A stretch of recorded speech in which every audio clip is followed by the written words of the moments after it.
The base is dropped on another edition of Soccer Down Here. It's a Monday. It's June 29th.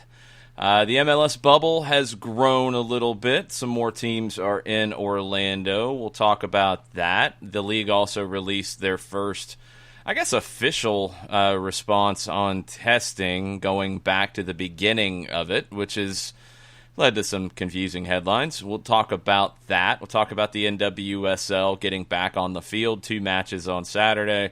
Lots of things to talk about inside the match and before the match started in both matches. We'll get into all of that.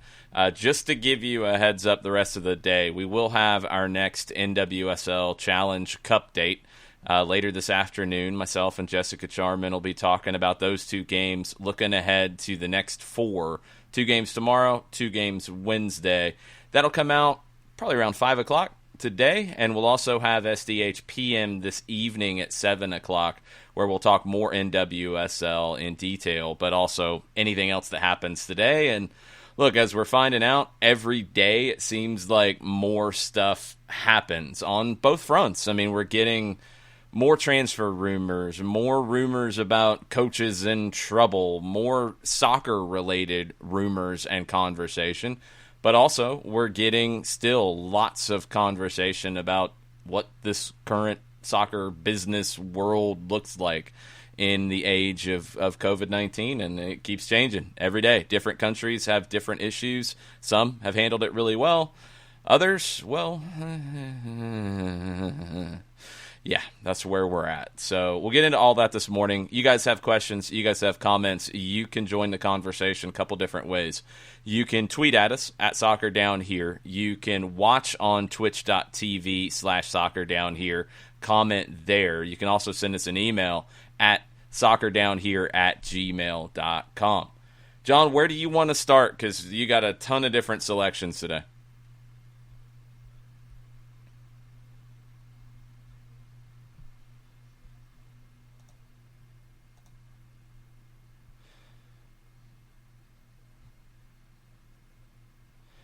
Yeah, and hardly anybody was talking about the games. And that's a real shame because both games were good. Both games had a lot of intensity to them. The questions about the level should have been answered. But the conversation coming out of the games has been reduced to photo ops and a lot of grandstanding on a lot of different fronts. This happened Saturday night, as everybody saw just heartbreaking images of Casey Short breaking down during the national anthem, kneeling. Julie Ertz was with her kneeling. There was another player who was standing. There were a couple other players who were standing as well. That became the conversation, and it shouldn't have been. I get it. I understand it. I totally get why people are going to isolate on that, but that wasn't the story, and it wasn't the story for the whole night either. There's hardly been much talked about the game, to be honest, and it's a shame for the athletes. It's a shame for the players who it was a good match. It was a really good match between 2 of the up-and-coming teams in this league that are trying to challenge the North Carolina Courage. The Chicago Red Stars were there in the final last year. Washington Spirit are the team that I think is putting together one of the most exciting young teams in the league. And Rose Lavelle is one of the most exciting players in the world. And she had a great match. Great storyline to the match. Chicago fell down 2-0. They pulled one back through Morgan Gautreau, formerly Morgan Bryan, who surprised her husband by putting the name on the back of the shirt. And it was a good match all the way down to the end. Aubrey Bledsoe, I thought, was the best goalkeeper of the 4 who played on Saturday. She has to be part of the national team conversation going forward. And it's all been sidetracked by a different conversation. And I don't think the intended conversation. I do agree that the way it was handled from a media perspective wasn't great by the league and the team afterwards. One player was made available, not any of the players who were involved in the pregame, I guess, highlight. It's not an incident. It's not a It's just in that highlight. That was used a lot in the highlights, which is a tough conversation for the league. I saw people criticize the league about this, and I don't know which way you go, to be honest, because if you leave it out of the game highlights, people would say you're trying to leave it out and avoid the conversation. If you put it in the game highlights without context, people will say you're trying to exploit it. The league was in a no-win situation here. And look, what this does for me, all it does for me is it reinforces the point that the anthem shouldn't be played to begin with. The anthem should not be played in domestic leagues. National team competition, it's a different conversation. But in a domestic league, and especially in the situation that the NWSL is in with no fans in the stands, there's no reason to play it. MLS already made the decision at the beginning that they weren't going to play it. I'll be curious to see if the NWSL goes along with that going forward for the game starting on Tuesday. I think it would be in their best interest to do so, because it hijacked the conversation about the game. And everybody got wrapped up in the individual reactions to the national anthem as opposed to the fact that every player wore a Black Lives Matter t-shirt. That was the bigger deal here. Even if some people stood for whatever the reasons were. And yeah, if they want to explain that, more power to them. But I'm not going to avoid talking about the match because some people stood rather than knelt during the anthem. I just don't think it's the conversation to be had here. I think the conversation is that every player wore a Black Lives Matter t-shirt. Every player took a knee before the match, which was where that was intended to be recognized, both for first responders and for the struggle to change the way we think about race in this country.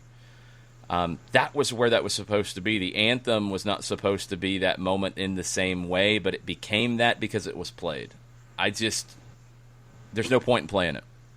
There's no point in playing it at this point. The NWSL gained nothing from it, and now nobody is talking about Rose Lavelle's great match. Nobody is talking about Nielsen's great play in the back for Washington. Nobody's talking about Morgan Gautreau and her great goal.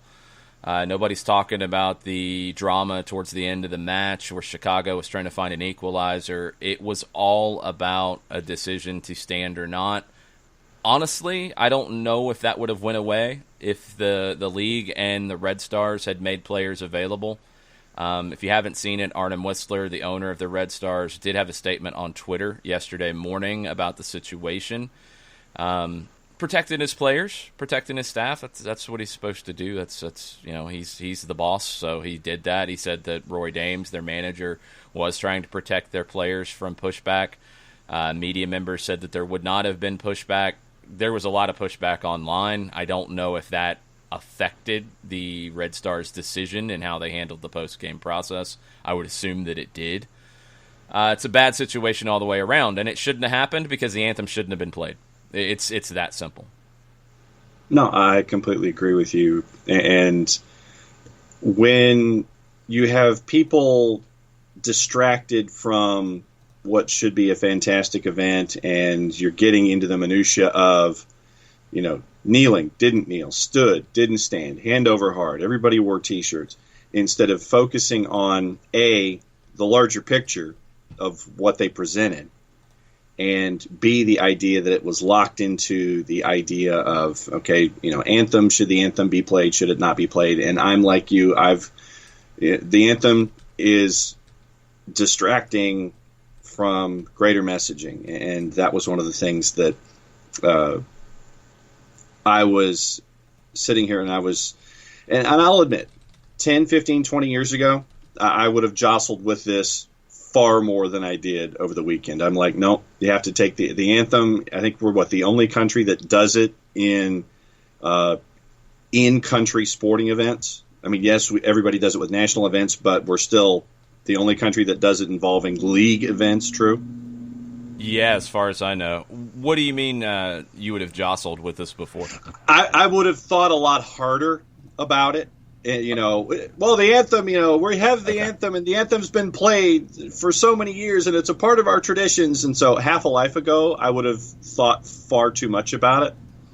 And probably literally half a life ago, I would have probably said, no, the anthem still needs to be played. I'm like, no, not anymore. No, I just, no. It distracts from messaging, and do not anyone who wants to, have a conversation with me, do not misunderstand. I am the grandchild of an individual. Who is it this morning that you just opened up? It's Red Bull watermelon. Okay. I am a grandchild of someone who was involved in the invasion of North Africa and in the battle for Europe in World War II.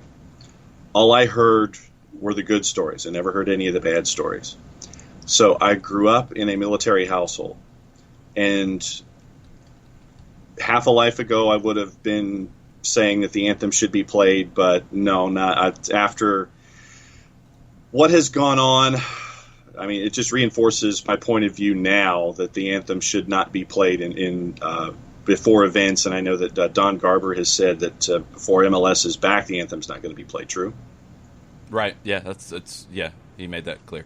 Yeah. So it's just, a long time ago, I would have had a lot more thought and just deeper thought in sitting here and wondering whether or not the anthem should be played, and I probably would have come down on the side that it should be played. But as I've grown older, what we saw this past weekend just reinforces my notion that no, it shouldn't, because it's distracting from a lot of other things. I don't think I just it's not a military event. No, there's nothing to do with it. Nope. That has zero to do. I understand, the anthem's meaning in a 4th of July event. I get things that are military related or nationally related. A women's professional soccer match, a men's professional soccer match, a women's basketball game, a men's basketball game, a high school sporting event, college sporting event. None of it has anything to do with the military or the national anthem needing to be played. It was played at different times in sporting events before World War II. I mean, it was kind of random. It wasn't something that happened on a regular basis. It became the official anthem in 1931, which I don't know if everybody really knows that. It's not that old as our national anthem. The Star-Spangled Banner became the country's official anthem in 1931. When you started to have PA systems, you had it played some. You had it played on opening day a lot of times. I'm sure you had it played on July 4th a lot of times, but it wasn't something that was played before every game in every place. It wasn't that. It started to spread after World War II. And I think during World War II is where it really became a bigger deal. And, I mean, the country was at war. It's a little bit different conversation as to, okay, you're going to play it because of that. And people said that, after that, when it wasn't played, it became something that people complained about. Yeah. And it's just not necessary. It has nothing to do with the event. It wasn't played at the beginning of these events. It shouldn't be played now. If you want to justify it for different things, in baseball, if there's a game on Memorial Day, okay, maybe you can have that conversation. I still think there's better ways to handle this. It's not necessary. Yeah. It's not played in other countries. It's not necessary. And what have we done? We've done the same thing that everybody else has done. It's 16 minutes into the show, and we're talking about an anthem instead of the match, and that's just the problem. That's the problem. Also, I mean, and I mentioned it, Arnim Whistler, I wanted to read a little bit of his statement, owner of the Chicago Red Stars. And, I mean, it's tough. People jumped on some of the things he had to say, but I think the most important thing is he said the team in front office have, as most of you know, engage deeply in Black Lives Matter discussions and actions. We will continue to work hard to do even better. The players and staff are unified in their support for Black Lives Matter and each other. That is 100% full stop unambiguous. Trying to read an emotional TV moment and assuming you know what is in their hearts is not fair or correct. That statement is probably why players were not made available. There was a lot of questions about, the players who stood need to make a statement. I don't think he wanted to put them in that situation because, as he said, these are pro athletes. These are not spokespeople. This is a difficult issue for a lot of people, and I think there's a lot of judgments that are being snapped to really quickly that are not necessarily fair here. And I don't know why the players stood. It's not really my business. I know people say that because they're a professional athlete, it is. And yeah, you're going to be questioned because people watch the game and people buy those shirts and people look up to you. And yeah, you're going to be questioned. And if you're comfortable explaining yourself, explain yourself. If you're not, give it time. I don't know. There's not a right answer here, I guess is what I keep coming back to. If the players said something that people didn't like, there'd be more yelling. If they said the absolute perfect statement, maybe people would have stopped yelling about it. I don't know. They shouldn't be put in that situation by playing the anthem in the first place. That's what I do know. And that's what I come back to. And it's just become a grandstanding thing that I don't think that was even the intention of the kneeling to begin with. It's become a different conversation than it was when Colin Kaepernick first did it. It's become a different conversation in the women's soccer world than when Megan Rapinoe first did it. It's become a different thing, and it's distracting from the event. It's distracting from the game. So the league needs to not play it, first off. That's the most important element here. And yeah, that's just what it is. I don't know really what else to say about it. It became a bigger conversation than the facts that the league got back on the field, had a game on CBS, had 2 good matches, had players step up, had players that you don't know really well yet step up. It was a good 180-plus minutes of women's professional soccer that should have been celebrated, not distracted from by this. And I know this is a big deal. Don't get me wrong, but the games have barely been talked about. It's been photos on the front page about everybody kneeling in the first game, some players not kneeling in the second game. It's been pictures. It's been back and forth about that, even in the articles where that did make the news. And that's great exposure. It's a big spotlight. There wasn't much about the game. There wasn't much about Lynn Williams creating a ton of chances but not being able to find the net in the first game until the very end. Nothing about Portland really stepping up and playing better than I expected. Nothing about the nightcap.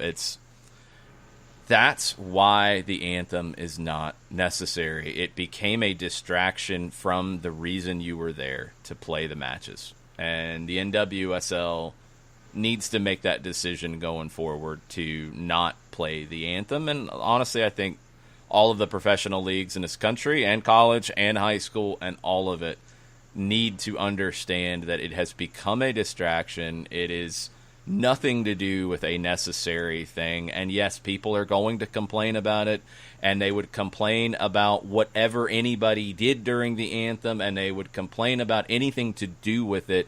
Don't play it. Don't play it and distract from the event. That's what it's turned into. We haven't talked about Dabinia and how she hasn't lost a step and how she had some amazing chances on net. We don't get to talk about Simone Charlie, an undrafted player who was an add-on when she first showed up at Portland, and she comes in and scores the equalizer in Game 1. You know, we haven't had the chance to talk about Rose Lavelle and how just insanely talented she is and how it was on display, and how hashtag NWSL After Dark really did turn into a thing in game number 2. And all of these great things that happened over the weekend we haven't had the chance to discuss because we're talking about other things. Tafka said, I love the replacement of This Land Is Your Land. Tulsa Athletic going to do that. Mm-hmm. Play it in the pregame. Don't play it in a ceremony where everybody has to come stand there and wait to play the game. It's not necessary to do it. If you want to play it in the pregame, play it as people are coming in the building, cool. That's fine. If you want to play patriotic songs on July 4th because it's the celebration of the start of this country, okay, that's fine. If you want to play patriotic songs on Memorial Day and other meaningful holidays, cool. But use it in pregame ceremonies. Don't use it as a part of the event. You know, I mean, if you've been involved in games, if you've been involved in any way in a match, in a game, you get a rundown, you go through the timing of everything, you have to account for the national anthem, how long it's going to take, if it's on TV or not, if a special celebrity is singing it, all these elements, that's nothing to do with the game. So just, if you want to do it as a pregame ceremony, separate it from the game. Separate it from all of it and move on, because this has become... It's not because of the statement. I want to make that clear. I know that some people are going to try to jump on that because that's what people do, trying to look for something to get upset about. It's not because of the statement that Colin Kaepernick made and Megan Rapinoe made and many, many others have made by kneeling. That is not the reason to stop playing the anthem. It's not to say, oh, well, haha, I'm not going to give you that opportunity. No, it's because it's not necessary. It's because it's become a distraction. It's because it puts athletes who are not politicians, who are not public spokespeople for anything other than themselves, it puts them in an awkward spot. Don't do that. Just don't play it. Just don't be involved in it. It's not necessary. This is not a national event. It's a game among a women's professional soccer league. Don't do it. That's where I just come down to with it. It shouldn't have been played in these first two games. Yep. Don't do it. If you look at the leagues overseas who have taken a knee before kickoff, and the NWSL did the same, the statements can be made perfectly clearly without playing a national anthem to do it. And that's where they should be. It's not about the national anthem. The national anthem has no place here. You take a knee, go with the ref's whistle. It's there for a minute. Everybody comes back up. There's no anthem. Statement is made. It's incredibly impactful and incredibly powerful. Game goes on. We've seen that overseas. Yeah, look, it's been pointed out by multiple people. I think the big statement here was not that, because everybody did that. That's what everybody's doing. It's expected now. It was not the national anthem conversation. The big statement was every single player coming out on the field in a Black Lives Matter t-shirt. That was the statement, and barely anybody talked about it. Mm-hmm. That was the statement. That was it. It wasn't about who kneeled and who didn't, and it wasn't about the other statement before the game, which is a great one. It's a great unifying thing, but everybody is doing that. Not every team in the world, not every player in the world, not everybody has come out and done that kind of thing with every team in this event so far coming out in that t-shirt. That is meaningful. That is a bigger deal than anything else, and it's just been lost in the shuffle. So we'll see how the other games go starting Tuesday. The other four teams that haven't played play Tuesday. 12:30 Eastern Time, 10 o'clock Eastern Time at night. That's your two kickoff times. We'll have the cup date later today to talk about what happened on the field a little bit more of what we saw in those games, and also what we expect on Tuesday, and then turn around and there's games on Wednesday as well. So the NWSL is fully underway. Yep, and Washington was a plus 275 for those who are juice box purveyors over the weekend, going into their match as a plus 275. I think I saw bigger numbers than that, actually. Well, I'll give you a bigger number as a bit of a tease for Wednesday, or tomorrow. Yeah, Wednesday. Right now, Washington against North Carolina to win, courtesy of our friends at Odds Portal, a plus 301 with North Carolina minus 132. Why are you surprised by that? I'm surprised just how large the number is. Not Why? surprised that North Carolina is a minus 132, but considering that what Washington did in match number 1, I'm thinking a little less than 300. I mean, bring it into the 200s, the low 200s, the high 100s, something like that. But North Carolina to win, not a surprise. The Washington number to win being as high as it is, that's the surprise for me. Why? It just is. Have you seen this North Carolina Courage team? Yes, they're not bad. Have you heard of them? I've heard about their accomplishments over the last seemingly, their accomplishments going back to when they were a different team to begin with. Yeah, right. Like, this is not an overnight success story with the North Carolina Courage. That's why they're favored. It's not. Right, and I'm not disagreeing with the notion about them being favored, but just the plus 301 for Washington, considering what we saw in match number 1 in Rose Lavelle. They won 2-1. They won 2-1. They didn't dominate. They didn't run Chicago off the pitch. They don't know. They are a plus 300. I would not pick them to beat North Carolina. No. I'm not either. I'm just saying that number's a bit too big for me. You're getting worked up about a number that's like 300. It's not that crazy. Like, where would you put it then? I'd probably knock 100 of it off. Maybe 225, somewhere in there. Just, I guess the notion of looking at something put money that's on it then? You know how these things work, John. Sadly, I do. Who would put money on plus 225 for Washington against North Carolina when they've won everything you can win over the last couple of years, except for one NWSL Cup where they lost in the final? Right. Nobody's going to bet it there. You have to make it high to get the action on it. I still wouldn't touch it. At 300, I wouldn't touch it. No, because I don't think they're going to win. I don't either. So, I mean, you got to throw a teaser number out there, and that's what they're doing. And I still don't think it's high enough to really get much action because I'm not betting against North Carolina in this tournament. No way. Nope. Ricky Ricardo's in this morning, and he says Simone Charlie from Portland is for sure a player to watch out for. She has a lot of tools to become successful. I'm not just saying that because I went to high school with her, LOL. Maybe you are saying that partially because you went to high school with her. Just saying. A couple things, and I don't want to be nitpicky about NWSL. I want them to get better with this stuff. It's got the information's got to be better. The stats online. I mean, I went back to look up a couple things yesterday, and they're not there. Like, not getting any detailed information. The lineups were crazy. They had like full first and middle and last names on the graphics, and I was confused by that, trying to find something about every player that would come up. I'm trying to learn about all the different players, especially the young players in the league, especially the rookies who are new to some of these teams. And it's not easy. Make it easier for us. Make it easier for us with a match center. It took like 4 or 5 hours for the game story to come up from the first game. The previews are just picking like 3 players to highlight and link into their bios. Give us more so we can know more about Simone Charlie. Give us more so we can know about these players and learn about them as we go. It shouldn't be that difficult. It's got to be a little bit better. And look, the other thing I would say is people who are covering the league understand that and try to bridge the gap as best you can. I mean, I was trying to be really thoughtful with the way that I was tweeting about the games because I was trying to include everybody's first and last name. Yeah. If we're talking MLS, I have at least a baseline of thinking that people who are following me and wanting to see what I'm saying about a game know who players are first and last name. I don't have to give a full name. I feel like that's needed here right now because people are anxious to see it. People are excited to see it.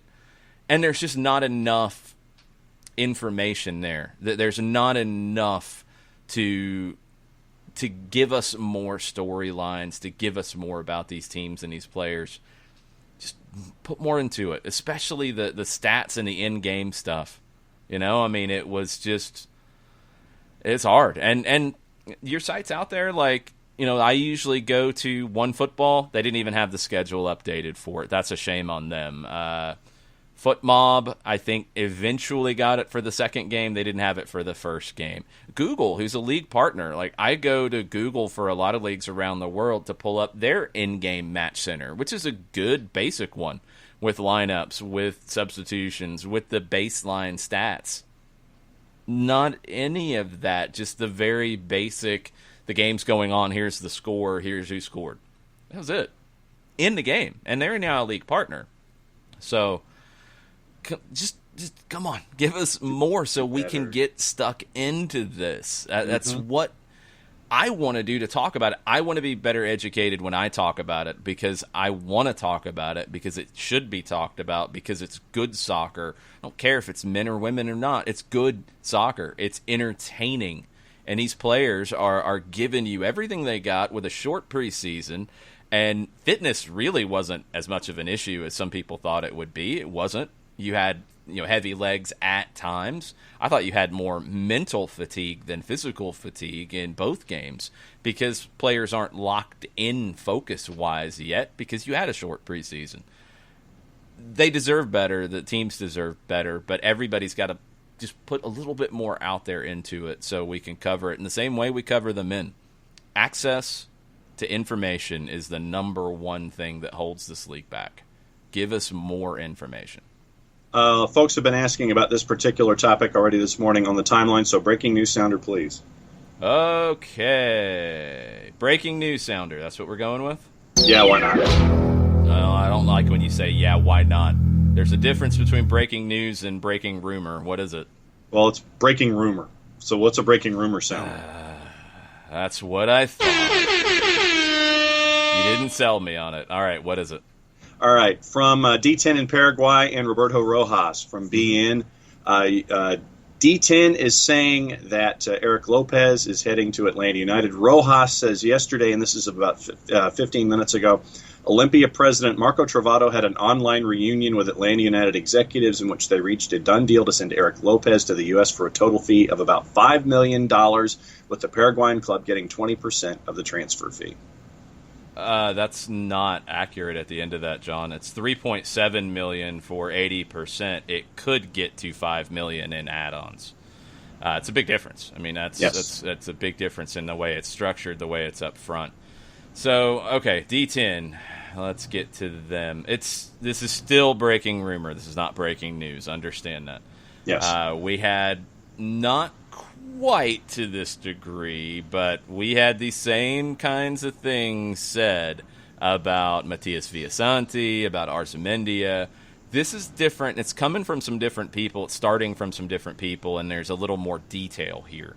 So, according to D10, you've got two moves that are going to happen from Olympia. Lopez to Atlanta and Brian Montenegro to Puebla, and that's part of the conversation. According to D10, on Sunday at noon, pretty detailed, Marco Travato had an online meeting with Atlanta United. Transfer was closed. $3.7 million for 80% of the pass. That means 20% would be kept by Olympia. I don't know if there's anything in terms of how long that would be. Transfer in its entirety, which is very vague, could exceed $5 million. Is that including a future sell-on? Is that including incentives for a certain number of games played in a certain period of time? Any other bonuses? We don't know how it gets to 5. 3.7 is what D10 is saying. Reports at the beginning were anywhere between 3 and 5. So 3.7 is not really a shocking number. Other stuff on the other move, it's not done yet. There's not as much surety in that one getting done, but Lopez, it sounds like it's done. The thing I feel like we have to keep talking about here is Eric Lopez has 16 games with the first team at Olympia. 16. He's 18 years old. There's talk about, where's he going to play? Who's he going to replace? Is he the long-term Joseph replacement? What happens with this? He's played 16 full professional matches, guys. Like, give the guy some time. You can't put that kind of expectation on. Yes, it's a good number to pay. It's 3.7 is a large number to pay, but that's for potential. This is a very European club kind of move from Atlanta United. This is what typically a Sporting Lisbon, an Ajax, a PSV, this is what those kinds of clubs who are known for bringing young talent over and paying a premium. Has he shown enough in 16 games to be worth that right now for what he's going to do today? No, he's played 16 games, but he's 18. And he has pushed his way into the U23s for Paraguay. And he scored 3 goals in his first 3 games. He scored on his debut. He scored 4 goals and had assists last season. In those 15 games, he played 1 game this season off the bench. He was with the U23s at the beginning of the season in the CONMEBOL Olympic qualifying tournament, where he started 1 and came off the bench twice. He's young. He might not play much this year. He might get an opportunity and come in and make the most of it. He's 18. The idea, he is not Ezequiel Barco coming here. And you can't compare the price tags either. Like the price tag isn't dependent on what he's going to do today, not for an 18-year-old. The price tag is about, we think he can be a 8-figure player in the future. Right. And maybe that's in 2 years. Maybe that's in 4 years. Maybe that's in 1 year. Maybe it's in 3. Maybe it's in any combination of the above going in a half year. You don't know. But you're paying that because you think you will make money on the backside. Mm-hmm. That's why. And this is the kind of move that we don't see a whole lot of MLS teams make. It is an investment in the player. I think the idea that he's going to come in and start and be a world beater straight away, maybe he is, and that would be surprising. But you can't come into this with that expectation. The price tag should not create that expectation. That's something I think we're going to have to learn now, because look, Olympia, just their situation. Here's what we know. They had a player that they bought from Palmeiras in 2017. They did not make the final installment on his transfer. They also did not pay the sell-on fee to Palmeiras when they sold him to Juarez in Mexico. There was a rumor that popped up, I think Friday night, about, oh no, Lopez is going to go to Juarez. Right. Juarez has spent more than $1 million on one player in their lifetime. Juarez doesn't have money. Juarez isn't going to outbid Atlanta United. The Juarez thing, I think, was confusion about this other situation with Olympia. Olympia owes Palmeiras around $500,000. That's one club on one deal that they owe. I haven't heard if they've been behind on salaries or anything, but they were already in debt to a club that they hadn't paid. Palmeiras has taken that case to FIFA, according to the media in Paraguay. So they're going to have to pay that. They're going to have to pay that straight up. And Paraguayan football is very reliant on game day revenue, just like MLS. But you're talking about a different level of ownership. You're going to see more young players sold earlier from clubs in South America than maybe we're accustomed to. You're going to see more moves like this where MLS clubs are proactive and say, man, we can get a player now, and it's riskier now because you haven't seen as much, but we can get them for numbers that we would have never thought we could do, and the payoff could be bigger down the road. And that's the opportunity that sits in front of MLS right now. That's why they're trying to play this season. That's why they're getting back on the field now. That's why those things are very important, so you can make business decisions like this. Because Eric Lopez, if he does what he is projected to do, and it's projections after 16 pro games and a handful of U23 appearances and maybe a U20 appearance thrown in for good measure, if he turns into what people think he could, this could be a very lucrative move for Atlanta United. But that might be 2-3 years down the road. Right now, he's a very talented young player who plays in a manner that I think is similar to what you've seen from Joseph Martinez and might be the most like for like in terms of replacing him.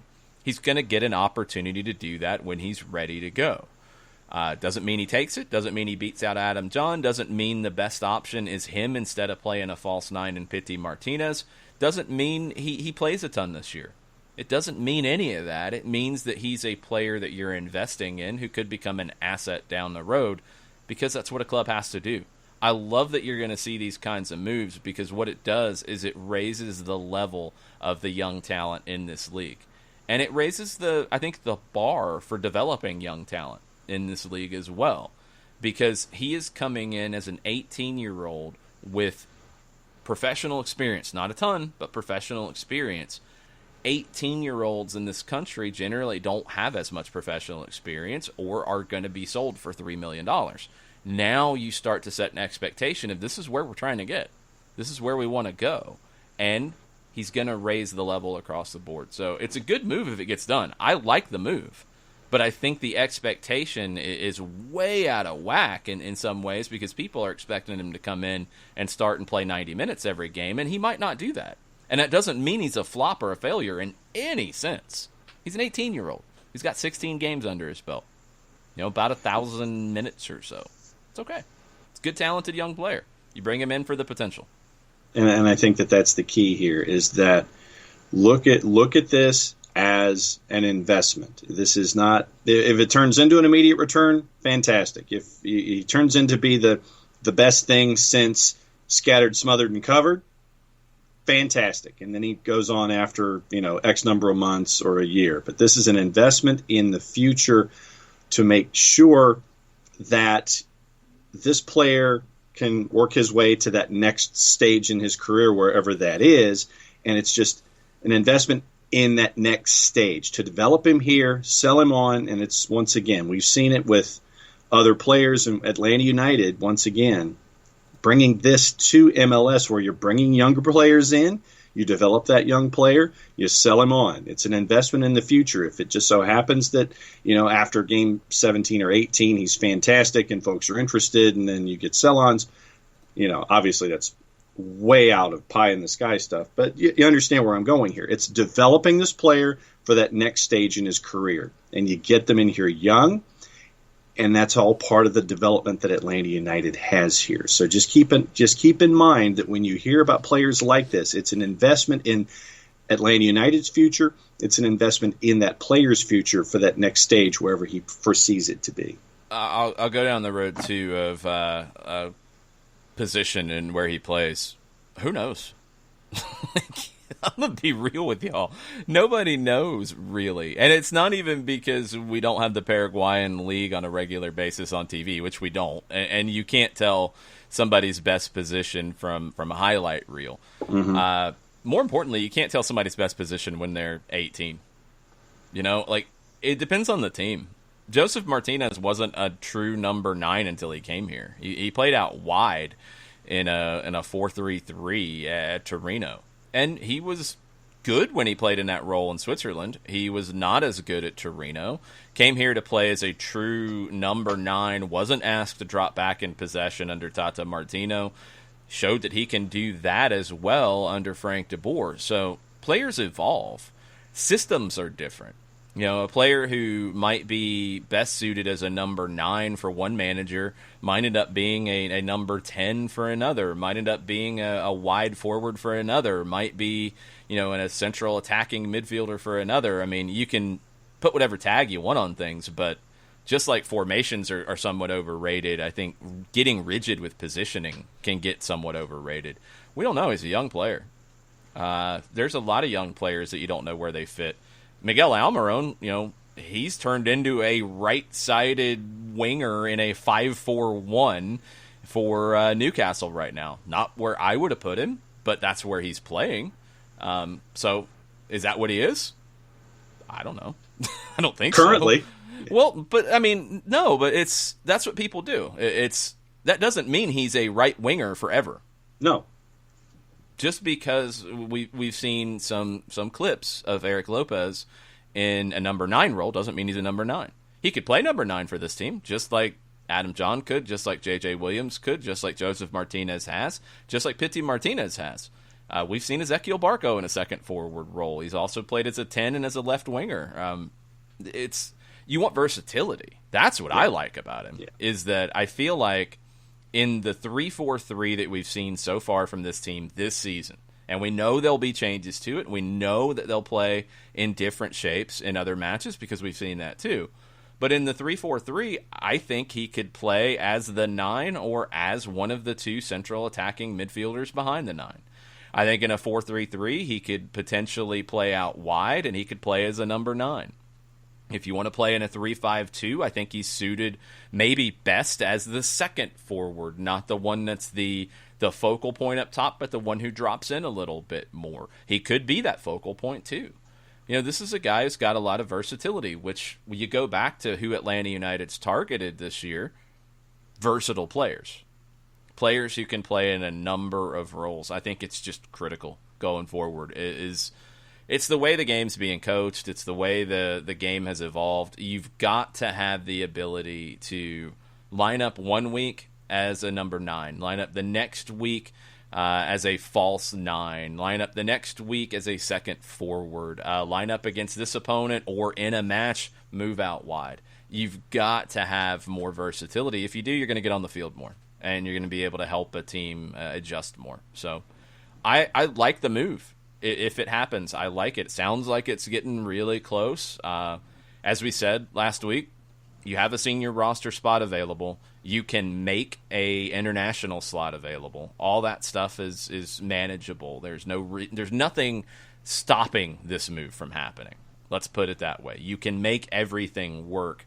And it sounds like you're going to see teams make some moves before the Orlando tournament starts because you've got a lot of teams with a lot of different rumors floating around, and you're going to see some action. So buckle up in terms of what MLS rosters look like ahead of July 8th.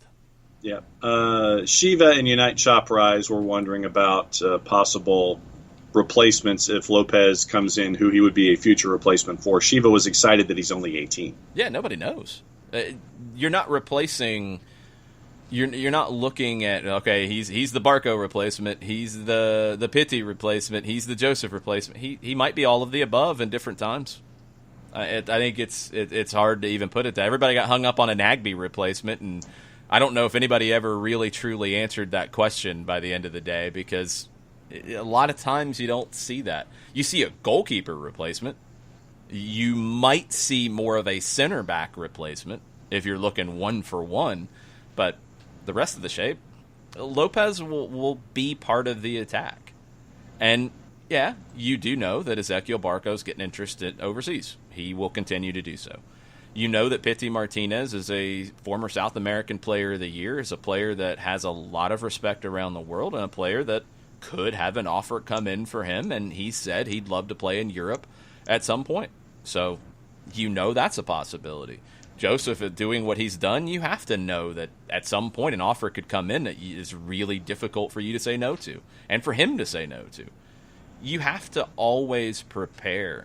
I think the best teams, and something that MLS has been really bad at, I've seen so many MLS teams get to that point where it's our best player is getting interested and might get sold. Man, this is a really good offer, but we can't afford to sell him because we have no idea how we're going to replace him. You can't do that. You've got to always, whether it's in your network or, in this case, in your team, you've got to have the ability to replace players so you can say yes when the moves are right. Mm-hmm. Atlanta United said yes when the move was right for Miguel Almiron because you had already identified Pity Martinez. You had already sorted it out. You also had Ezequiel Barco, who was going to do some of the things that Miguel gave this team, and you knew that you could handle it. You needed to do it. It was the right move. You did it. Now, that time will come for Barco. That time could come for Pity. That time could come for Joseph. That time will, hopefully, if you've scouted and identified this talent and now developed them properly, that time will come for Eric Lopez. That time will come for Miles Robinson. That time will come for George Bello. That's where a club is these days. Mm-hmm. That's where Atlanta United is. That's where an MLS club should be. And that's where, honestly, any team in the world is. I mean, I don't even know if there's a team that you can say is not in that situation where you have to plan for the future now.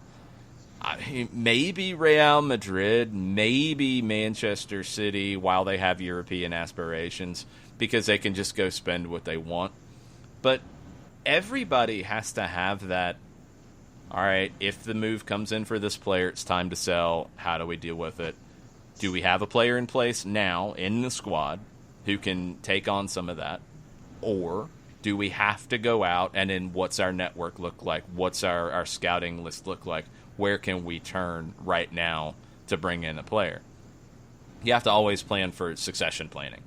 It's just part of the gig.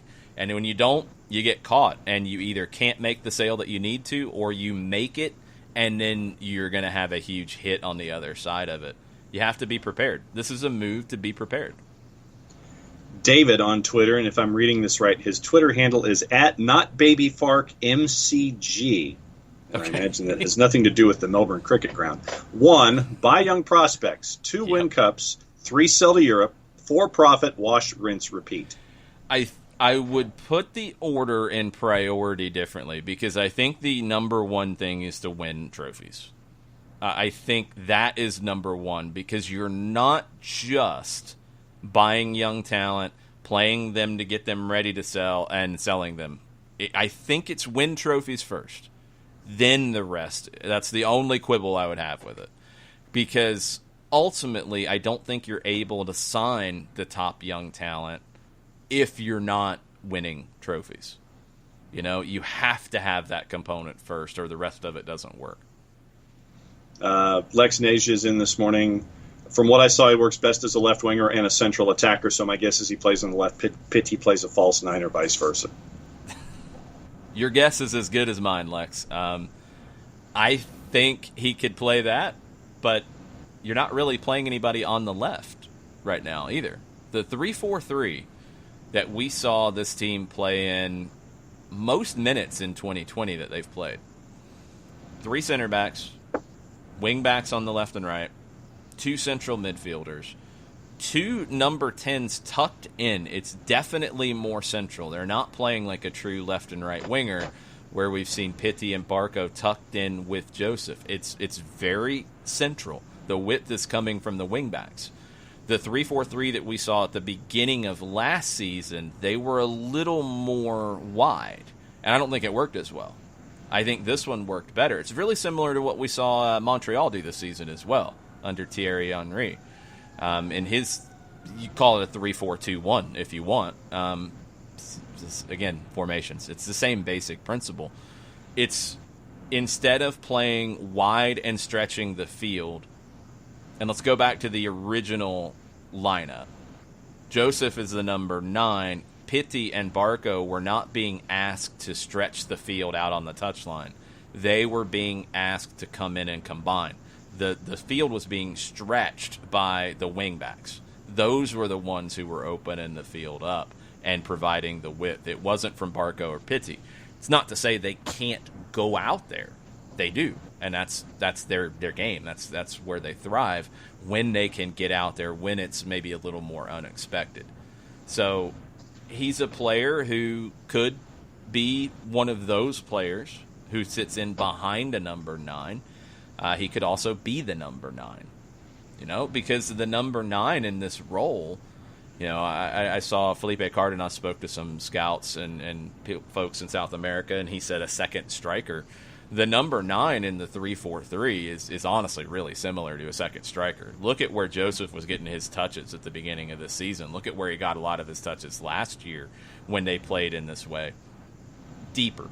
It's not just standing up on the edge of the final third and waiting for service. I don't think you're going to see this team play that way. So his game would fit into that role too. I think he's another attacking weapon. That's the most important thing. You can play with the players you have before and now with Lopez. If that deal gets done, you can play 3-4-3, 4-3-3, 3-5-2. You can play 4-4-2. You can play 4-5-1. You can play 3-4-2-1. You can play anything you want. You got the versatility to play any shape, any system you want. He just adds to that. Tafka's in this morning, and if you haven't read his opus, go to soccerdownhere.net and perhaps have your own opus day. Opus DAY, where you can catch up with Tafka and his latest opus on promotion and relegation. All right. Tafka says, I don't expect him to nab an 11 spot anytime soon. I just really enjoy watching our scouting department find and sign these, quote, just off the radar, end quote, players. I like seeing us develop as opposed to swinging our heavy wallet around like a hammer a la Real Madrid, PSG, etc. Yeah, and they do that too. I mean, they go out and identify guys, but they generally have more to spend, so you're getting a guy like Vinicius, who even then, I mean, he was the one in that Copa Sudamericana final against Ezequiel Barco, and he was a guy who was coming off the bench with his club at that time. Different clubs, different situations altogether. He got a bigger price tag. He went to Real Madrid. He's coming good. Barco has come good here. I think anybody who tells you otherwise is lying to you. I think Barco's going to go for a big move overseas. And I think the main reason why it's not going to be as big of a move as Vinicius was to begin with is he's not Brazilian, and it wasn't Real Madrid involved. And he's in MLS. You know, I think there's still a perception, and it's changing. And just like when it happened, you know, I thought there were two elements that would factor into that change that we've seen in recent years. Miguel Almiron, and I think Miguel Almiron has come good at Newcastle when he's been played in the proper positions and when they've actually tried to, you know, maybe play anything resembling an attacking game. Yes. That was the most dreadful exhibit of soccer I have seen in a long time from Newcastle and Steve Bruce. It was like, we don't want to get beat 10-0, so we're going to sit and sit. And we gave up a penalty, and we're not going to try to go win the game. We're going to sit some more, and we're going to sit some more. And it was awful. Miguel Almiron, when he's had the opportunities, has performed. And I think he's turned the attitude about him and about Paraguayan players, and more importantly, about MLS players around. Heard him being talked about in what he did at Atlanta United as a positive thing yesterday on the pre-match conversation. Very cool to see. Alphonso Davies and what he has done. Alphonso Davies didn't dominate this league in the way that Miguel Almiron did. At his age, he probably wasn't expected to, and he was on a bad team in Vancouver. But he is getting so much acclaim right now. Maybe the best left back in the Bundesliga. Already talk about, he could go anywhere he wants in the world. He's the best player from CONCACAF ever, and the usual hyperbole. Those two players going to Europe, performing well at two very different kinds of clubs and in very different kinds of ways, are changing that conversation. And that will be something that happens in the Ezequiel Barco negotiations. You're going to get, because that's how negotiations go, you're going to get people come in and say, well, we're only going to offer you this much because you're MLS, and, it's MLS. We don't look at you like that. And then it's going to be, hey, Alphonso Davies, hey, Miguel Almiron, you're going to raise that number or we're going to walk away. That's how this is going to start to go. And you can't really argue it as much like you used to because of what Davies and Almiron have done. So, day's going to come. He might be in the starting 11. I want to make it clear. I'm not saying that he can't be. I'm saying that to expect him to come in and be a leading scorer in this league and start 34 matches is a lot to expect. 16 professional matches. Mm-hmm. But he does have an opportunity in front of him because Atlanta United has an injury that they did not expect to have in Joseph Martinez. They did not come into the season expecting to have to worry about filling those minutes in any real significant way on a regular basis. So there is an opportunity that has presented itself. There are players who have had more of an opportunity to impress Frank de Boer, and they're probably going to get the first cracks at it. But he gets here. He gets an opportunity to show what he can do. You never know, but it's an opportunity. He's not coming in expected to be an MLS All-Star even next year. He's coming in because he is a young player with a ton of potential who has risen the ranks quickly at Olympia and with the Paraguayan youth national teams. And people think very highly of what he brings to the table and what he can bring to Atlanta United. That's a good spot to be in. Got to get the deal done. We know how these things go. It's not real until the shirt is held up. You've actually been somewhat positive about this. You haven't dropped your usual line, John. Until it happens, it hasn't happened. No, you're much more negative than that. Until it happens, it ain't happening. Oh, it ain't the way happening. You said it. That's very different. I still think that's a T-shirt, though. Well, because once again, I see steam. I see different colors of steam coming out of the chimney. So, well, there was the whole Miami debacle of yours about that. That you said they don't exist, and there's a stadium, and they've actually played games. Have they played a home game yet? They've played matches. You're not funny. Don't try. I'm just saying you're being more positive here this time. That's all. Don't dig the hole, man. It's early in the morning. Sorry, I'm being a bully. My bad. Yeah, stop being a bully. Jeez. Let's see. Rich Ransom. Wasn't the under-22 rule the rule MLS owners made in order not to raise pay for American veterans before the CBA negotiations? I don't know if it was for that. I think it was for recruiting. The U22 rule was not tied to veterans. You might want to try to connect dots there. I don't think so. I think it's more about telling teams, look, we want you to sign young up-and-coming talent because you can sell it. And American soccer teams in general have not looked at that ever as being part of the business. It is. You have to, especially in a league where you're not getting the Premier League's TV money tomorrow.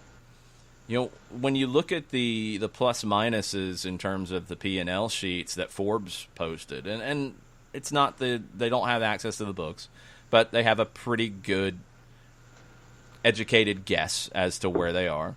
You look at a lot of those negative numbers. You sell a player like a Miguel Almiron, you sell an Alphonso Davies, you sell an Ezequiel Barco. Those negative numbers turn positive really quick. So pushing teams with this U22 rule that's supposed to take effect next year, maybe will be pushed in some form this year. Pushing teams to do that and sign players that can fit, that you can later sell, it's good business. It's good business because the American veteran players are not the ones that are going to be sold. You need them in the league. You need both, but you need them for different reasons. The veteran 27, 28-year-old American players who play 12 seasons in this league and have 300 matches under their belt, they provide continuity, they provide stability to teams. There are some teams that are going to be built on those players more. A Graham Zusi, a Matt Beasler, players that opt to spend their whole career in this league. You need them too. But from a business perspective, the fastest thing that will turn this league from a number 10 to 15 in the world to a number 5 to 8 is selling more young talent. And that's what the U22 rule is there to do. Because the idea is not to go sign, a young Paraguayan player and then have them be here for 15 years. In a perfect world, you're signing the right player. They're here for 2, 3, 4 years, and then you're selling them on for a big profit, and then you're reinvesting in the next young talent alongside developing your own talent. You got to have both. You want me to thank somebody before we head into hour number 2? Yes. Why don't you do that right about now? Appolinsky & Associates, LLC, proud supporters of everything SDH Network and Soccer Down here. Wrongful death and serious injury cases for clients in Georgia and Alabama. A couple different ways that you can get in touch with Appolinsky & Associates. Go to the website, aa-legal.com. The second you go to the website, a pop-up window appears, low right-hand corner. So if you want to talk to somebody immediately, if not sooner, 24/7, 365, or 366, depending on how many days are in the year. Low right-hand corner on the website. Also, 404-377-9191. Get your free consultation that way, or shoot Steve an email directly at Steve, S-T-E-V, at aa-legal.com. Wrongful death and serious injury cases recognized as legal elite. Georgia Trend Magazine top 100 firms in the state of Georgia. Over 30 years of experience, over $40 million in judgments for their clients. A couple different ways to get in touch with Steve, but the website is aa-legal.com. Nicely done. I don't know why the longer that goes, your audio gets weird by the end of that. I can't figure that out. I don't know. It's like your internet connection gets to a point where it can't handle that groove anymore. Well, considering the source of Office HD and who is in charge of said groove at that point, and having it as your music underlay, that music would have me searching for the 2s and the 4s consistently, so it wouldn't surprise me that the internet here in Office HD would be rebelling over it. It's weird. What else is going on? We have news from the 2s. All right. Tell us about it, John. Patrick Nielsen, Atlanta United Super Draft pick, has signed, and so he is now a part of the roster. Atlanta United 2 releasing that information this morning via their Twitter. Atlanta United 2 signs him, originally drafted with the number 23 overall pick in the 2020 MLS Super Draft. Quoting Atlanta United 2 head coach Stephen Glass, Patrick joins us following a successful college career, and we are excited to see him grow at the professional level. We will push him to emulate the successes of fellow center backs that have recently come through Atlanta United 2 and featured for the first team, end quote. Nielsen, center back from Michigan State, where he played the last 2 seasons, 33 appearances, 3 goals, 3 assists, first team All Big Ten 2018, second team in All 2019. Yeah, had some injuries in preseason, made it difficult. Looked like he was going to be, even if he signed with the first team, more of a 2s player because of the depth at center back. He needs games, and I think he needs to be in a system that he's getting more touches. You know, he's a player in college that wasn't really asked to be like a center back is for Atlanta United. You need to be strong in possession. You need to be able to hit that big switch when the time calls for it. You need to be able to step up into the midfield a little bit when the time calls for it, too. It's going to take a minute. It's going to take him some games to get there, and that's something that Stephen Glass will be in charge of developing him now, because you drafted him because of his potential. Now he needs some time to develop in the system because he's going to be asked to do some things that he hasn't done as much of. It takes a little bit of time, and you can see what you have. But he'll give the 2s another option defensively, and we know how it goes for Atlanta United too. This season's a little bit different because you're not playing as many games. But it's very competitive to get on the field. You're going to have players from the first team, maybe later in the season, drop down and get some minutes. You're going to have maybe some academy players get some minutes depending on how everything looks. It's going to be competitive. That's good for a young player who has a good background. He's spent time in academies overseas, so he's kind of like a Julian Gressel in that manner, in that he's not your typical college player coming in, but he has to transform his game a little bit to make the next step, and he's going to have some time to do that. Ricky Ricardo, since we're on the USL, asks us thoughts on the USL structure for returning to play, favorites, and thoughts on the 2s. So a poly-segmented question from Ricky Ricardo to start off this morning. I'm glad they're getting back on the field. I do have some worries about the protocols, about allowing fans in the stands, but that's not going to affect the players testing positive, because I think they're going to take every precaution to not be anywhere near the fans in the stands, because you have to.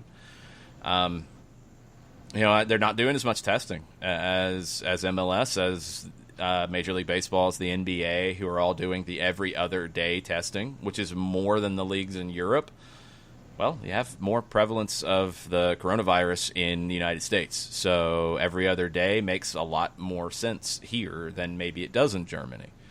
USL's not doing that, and that's going to be a question. They're going to have to be very strong on the protocols in training, in traveling, on match days. They're also going to have their players really follow these off the field. That's going to be really important. I'm glad they found a way back, and now they have that responsibility, because they are coming back, to do it the right way. It's the same responsibility that every league has that comes back. We know the questions. We know the perception from some that you shouldn't play because there is a pandemic going on. You shouldn't play no matter what. There are people who question the protocols. There are people who question the testing. All those things are valid. These leagues coming back have a responsibility to do it right, and that involves everybody. That's the league, that's the medical officials with the league, that's the teams, that's the front offices, that's the players, everybody involved. it is a privilege to do it this way and to come back, and you have to do it the right way. So in terms of USL coming back, they have a protocol. There's a little more, actually there's a little less to it, it's maybe the best way to put it, and that puts more emphasis on being responsible and living up to that responsibility. The format makes a lot of sense. I mean, you're regionalizing it, you're trying to avoid as much travel as possible, long travel as possible. It's going to be hard on the guys. I mean, it's going to be more bus rides. It's going to be more back and forth. Probably more travel day of the game. You're going to try to avoid hotel stays, and all of this could change as we go because of the nature of a virus. So you have to be ready to move in different ways. I think the league is ready to do that. In terms of favorites and all that right now, who knows, to be perfectly honest with you. USL is hard to predict on a good day. USL right now is going to be even harder to predict because the second teams for at least the first month of the season won't have as much access to their MLS players because they're not going to bring somebody from Orlando to come play in USL. They can't go back without sitting out 10 days, so that's not going to happen. So the two teams are going to be in a different situation than they're used to early on. Atlanta United 2 will probably rely on more academy players early on, or maybe we'll have to make some other signings right now to be ready to deal with that. You might see more short-term signings. It's going to be really hard to predict. We're just going to have to see how these games go. I think they came up with the right format. I think they're doing it the right way. We'll see about the protocols. We'll see about fans in the stands. And we'll see about the level because it's going to be really difficult to predict early on. Yeah, Poppy Miller, the voice of the Charleston Battery, and I are going to get together, and we're going to have an SDH 1v1 that'll post to the network in short order. Obviously, when you look at the groups out west, there's one team that you can sit there, and once again, this is just off of reputation because there's no there aren't any games that you can reference it off of, but you look at the Sacramento group, and you're looking at that Sacramento. You look at the Phoenix group, and you're drawn to them. The Group C, I think, was the one that we had a lot of intrigue over because you were dealing with Colorado Springs and Real Monarchs, and you also had New Mexico and El Paso in there, and that one we thought was going to be fairly competitive. And then you had the Texas group out west, and that had 5 teams in it, and we think that one's going to be wide open. Then here in the Eastern Conference, you have Louisville and Indy in one group. You have the Northeast teams in a group, and everybody's looking at Philadelphia Union 2, Loudoun United. But once again, those are 2's teams coming off of MLS. Does that help out Hartford Athletics, say, coming out of the blocks? And then the 2 groups here in the Southeast, where the Atlanta United 2 group has Atlanta United 2, Charleston, and the 2 Florida teams in Tampa and Miami. And then the other group in the East has the overarching umbrella where it's North Carolina and Charlotte. That's bizarre to me. Yeah, I don't know why they split it that way. Yeah, so you have the overarching umbrella in one group with Memphis and Charlotte and North Carolina, and then you have the Atlanta group with Atlanta, Charlotte, Miami, and Tampa. And the intrigue of the Atlanta United 2 group, the common thread of Romario Williams having participated with 3 of the 4 teams in that group. Miami's the favorite in that group, no question, because they're spending like a bigger team. They're spending more than a typical USL team, and they've got some continuity, even stepping up from NISA and playing in the NPSL prior to that. So I think they're the favorite. Charleston will hit the ground running because you've got the same manager that's been there for a long period of time. You have a pretty typical way of playing for them. Even with some new faces, they'll be fine. Tampa Bay is a good team last year. I would expect them to be a good team. It's a tough draw for Atlanta United, too. Forrest Lasso in the back, I think, for Collins and Tampa to add to that defense. So it's a tough draw for Atlanta United, too, but it'll be a fun watch. We'll see. We'll see how all this goes. I'm really curious about what the scheduling looks like and how many games they're going to play in a short period of time and how the travel is going to go down. I think potentially home teams could be favored even more in this scenario than they have been in the past.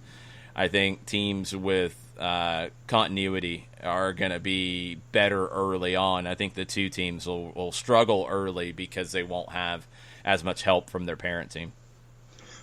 Joey Logan says he found out Tyler Wolff will be /has signed a contract in anticipation of the MLS's back tournament and traveling to Orlando. Prediction on how many minutes he could see with an extended bench and 5 subs. Well, I don't know where Joey Logan's breaking his news because that hasn't happened yet. He was with the first team for a good period of time, so it wouldn't be a shock. Very talented player, played for Atlanta United too in their debut. Would not be a shock at all if he signed a homegrown deal and went with the first team. In terms of what he looks like, I mean, he's not coming in like Eric Lopez would be, for example. I mean, he doesn't have 16 professional games under his belt. He has 1. So, expectations, I mean, how many homegrowns are we seeing come in with expectations? I think it would be for him to come in and work hard and learn from the players around him, and he's primarily going to play for Atlanta United too later in the year. You know, I think that's the expectation. Beyond that, again, you're guessing. Like, can he in the 3-4-3? I think he can play as a number 9. He scored goals in the academy.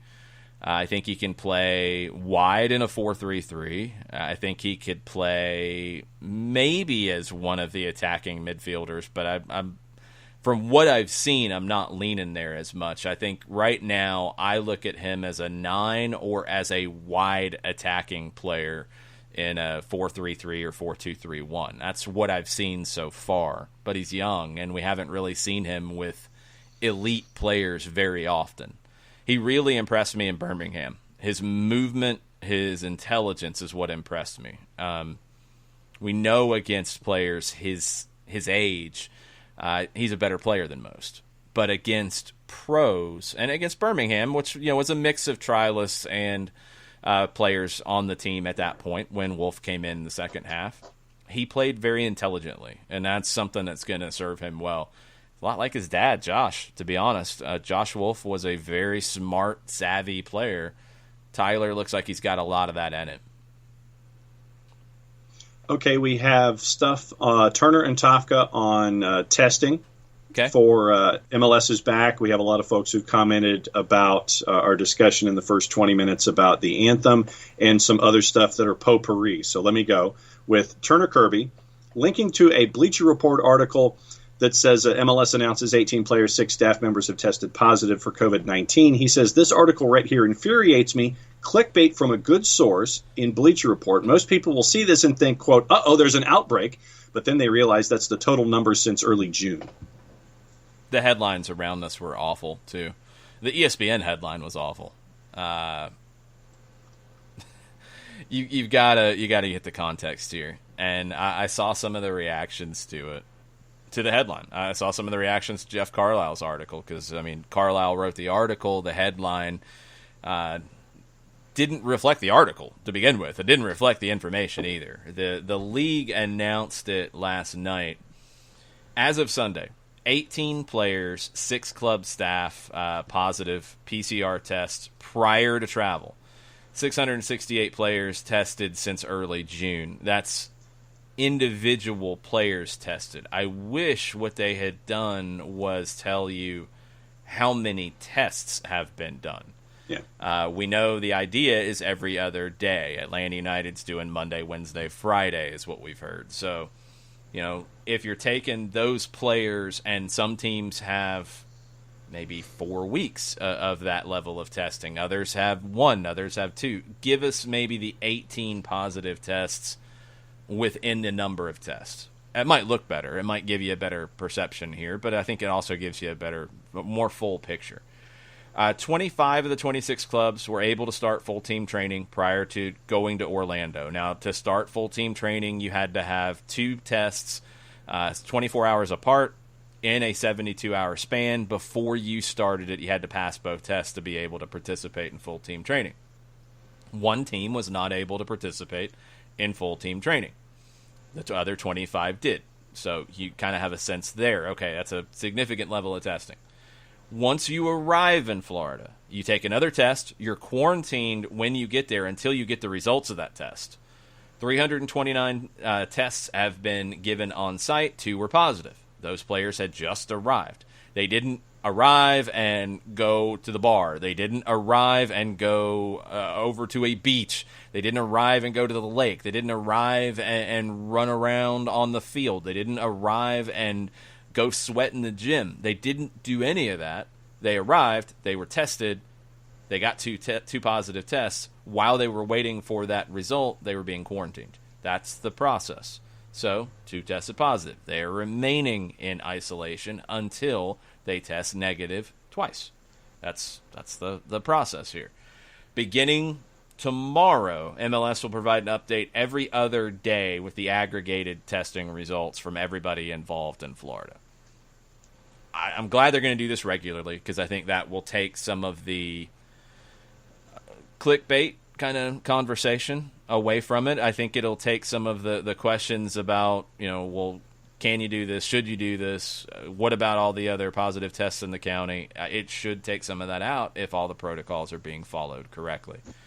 I'm with Turner. Like, I think this is a situation where it's not an easy conversation to have. There's a lot of information and a lot of, frankly, boring information. There's a lot of stuff that if you're not a doctor, if you're not a scientist, your eyes gloss over a bit. And you might miss it. You might miss that this is all since the beginning of June. You might miss that they're doing 3 tests a week. You might miss what the protocols are. You just see, like, oh, that many positive tests. You can't do it. It's bad. It's not. When you get down to the real information, it's not. And 2 positives once players arrive, that's being accounted for and protected against. And those players are not spreading anything until they test negative. They're not able to do anything until they test negative. That's all part of this process. And Tafka needed the clarification really quickly. He says, players have to have 2 consecutive negative tests before they board the charter flight to Orlando. Then they have to pass 1 more test upon arrival to be admitted into the bubble and settle in. That last protocol just caught 2 positives. Yeah, and that's to account for false results. As we've seen in Orlando with the Orlando Pride, there's still questions about testing in general and the quality of testing, which is really maddening that we're still at this point with some testing not being better than where we're at. But it's a reality, and you have to protect against it. You're doing, so just for example, you're doing 2 tests before you go, and you're doing a test when you arrive. That's 3 tests in the span of roughly 3 days. Okay? Maybe 2.5 days. Anyway, 3 tests. That's the most important thing here. How many players do you have in the league? Pull out a calculator. 25 players on a random, on an average per roster that are going to be there, okay, times 26 clubs. Okay. Looks like 650. So 650 players, roughly, let's say another 15 times 26 of staff, because they're doing the same level of testing too. 390. 650 plus 390 is what? 940. Or sorry, 1,040. 1,040 times 3 is what? 3,120. Times 100. That would be $312,000. That's the cost. You think they're doing this halfway? That's the cost of just getting in. That's how much it costs on top of a charter flight, on top of whatever it's costing to do this event. That's just the testing to get in the door. That's significant. You don't do that if you don't believe you can do this tournament properly. You don't do that if you don't believe in the reasons for doing it. That's just to get in the door. But that's a lot of tests. It's a lot of money. man, if I was spending that money, I would be mad about some of these inconclusive and false tests. Mm-hmm. I'd be wanting some money back, and who knows, maybe there's an argument about that going on. But that's a lot. That's what's happening to get the teams inside the bubble. That's not even the rest of the testing. That is literally just to be approved to show up. That is what gets you in the door in Orlando. It's a lot. Turner, yeah, it is. And when you see all of these articles talking about all of these numbers and all of these protocols, and Jason, you mentioned folks with their eyes glazing over at all of the information, I would just ask folks to be that little extra bit of vigilant when you're looking for information and trying to find out about testing procedures and what's going to happen, and timetables and synopses of all of these things, and looking at numbers and protocols and all this kind of stuff. Be that little extra bit of vigilance so you can get the information. Yeah, I know it's boring. Yeah, I know it's numbers, but it's vital to be as informed as you can be right now. Yeah, I think where it comes down to for me is, if you are going to say that they're doing it wrong, they shouldn't play, they can't play, it's impossible to play, it's impossible to do this, get educated on what is being done. What they are doing is more than what has been done in leagues like the Bundesliga that just finished their season. Mm-hmm. They just finished the season in Germany, and they did not have an outbreak. They did not have an issue. I haven't heard of any positive tests since they started. Yeah. They had some at the very beginning. Germany's in a different place in its country. That's probably why you're doing more in terms of testing. That's probably why you should. That's probably why you have to be even more careful. Those things are kind of irrefutable facts at this point when you compare the outbreak in the two countries currently. But it also shows that it can be done. And this bubble is more than what Germany did as well. They didn't have to go to that extreme. That's what MLS is doing to get back on the field. Now, for me, the bigger questions about all this are more about the way USL is doing it, which I understand. Like, they couldn't do a bubble scenario. They wouldn't be able to afford it. It would not be feasible. They are taking a bigger risk than MLS is. Doesn't mean it can't be done, but they're taking a bigger risk by doing it the way that they are. And when MLS comes out of this tournament, which will be mid-August for the teams that make the final, for teams that get eliminated towards the beginning of August when they go home, we don't know what it's going to look like. No way to know. Right now, the numbers are not trending in the right direction, that's for sure. But we don't know. And maybe what was planned for the fall is going to be different now because of where the numbers are trending. We don't know. We'll just have to wait and see. But for this tournament, yeah, you can do it safely, and it can be done. And I don't even know how to talk about some of this sometimes, because I feel like maybe I'm talking about it the right way, because I feel like people get mad if we talk about wearing masks and the importance for it and the fears around coronavirus, but I've also had people say that we don't care about it at all, and it's just, go play, I have to go play, and if you can't breathe, it doesn't matter. No, I've never said that if you've listened to the show. There is a way to conduct business, which is vital, because if you can't conduct business, you can't be in business. And people lose their jobs, and teams that you love cease to exist, and sports that you love aren't happening, and those are all bad things.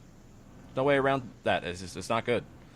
But you can do it safely, and you have to do it safely right now. There's no question about that. You cannot do this halfway. So there is an in-between of it, and that's what we have to find. That's what MLS is trying to find. It's what they're spending a lot of money to find. And a lot of work to do it this way, to have this event. And they've got to do it the right way, because if they don't, it could all come crashing down on them. And none of us want to see that for this game in this country. Other sports have to figure out what works for them. The NBA is doing a very similar model. Major League Baseball is doing a different kind of model. We'll see what happens with the NFL. They're finally getting around to having the conversations about testing. College football is still an absolute joke, and it's an embarrassment, and they're doing it the wrong way. And you have to understand the difference. College football and schools that are, because no school is doing this in any way remotely like what MLS is doing since they returned to training.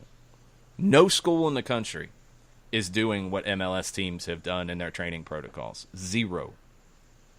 No conference is doing this level of testing across the board. Only one major conference even has a testing protocol. You have a lot of schools that are opting not to test until symptoms are shown. You want to know why? How much did you say the testing was just to get in the door in Orlando? 300,000 plus. For essential personnel only, a group of 40, $312,000. For players, for staff, for doing. That's not the league staff. That's just to get in the door. It's expensive. But don't tell me that major college programs and Power 5 conferences can't afford it. If they can't, they shouldn't play. There will be schools that can't afford it, and they won't play. There will be, sadly, schools that can't afford it and will try to play. Those are the ones that are confusing people to say that you can't do this. You can. You act responsibly. You follow the proper protocols in terms of testing and procedures in actually doing your sessions, because the article from Toledo about the Toledo program, if you haven't read that, please go out and check it out, and we'll retweet that here in a bit. It's shocking. They didn't test coming in, which there's been quite a few schools that have done that. It's just ignorant at this point. And where you've had in this country an opportunity to learn from MLS, an opportunity to learn from NASCAR, an opportunity to learn from the PGA Tour. Yeah, they've had positive tests because there's a virus that is out there in our communities. But they have not had an outbreak within their organizations like we've seen with some college athletics programs. You have not seen that in any other athletic organization that's using proper protocols. You haven't seen it. Look in the mirror. Why? They're not testing. They're just not testing. And on top of it, I would assume, I'm not there, but the description of what their session sounded like for conditioning did not sound intelligent at all. There's not social distancing during conditioning. There's a group of 7 or so, and it sounds like it can be a different group every day. Like all this different stuff, it's not smart. These are educational institutions at the heart of what they are, and they're acting really dumb. That doesn't make any sense. No. And a lot of it comes down to the fact that they don't want to spend the money to do this the right way. It's that simple. It's that simple. So the NCAA to fight about how many practice sessions you're going to allow and what they look like, as opposed to actually implementing a national policy for schools to follow on doing this safely. If they get sued, I won't be surprised. It's a complete embarrassment, and after everything they've done about showing they don't care about the athletes, this is the epitome of it. And the schools then have to do it themselves. The conferences have to do it themselves, and they're not doing it either. They're not off the hook. They're opting not to do it. These are schools that have the money to do it. There's no excuse. I don't think there's one school in the country that is doing this 100% correctly. No, I would agree with you 100%. Now, breaking news sounder, please. Okay. Where'd it go?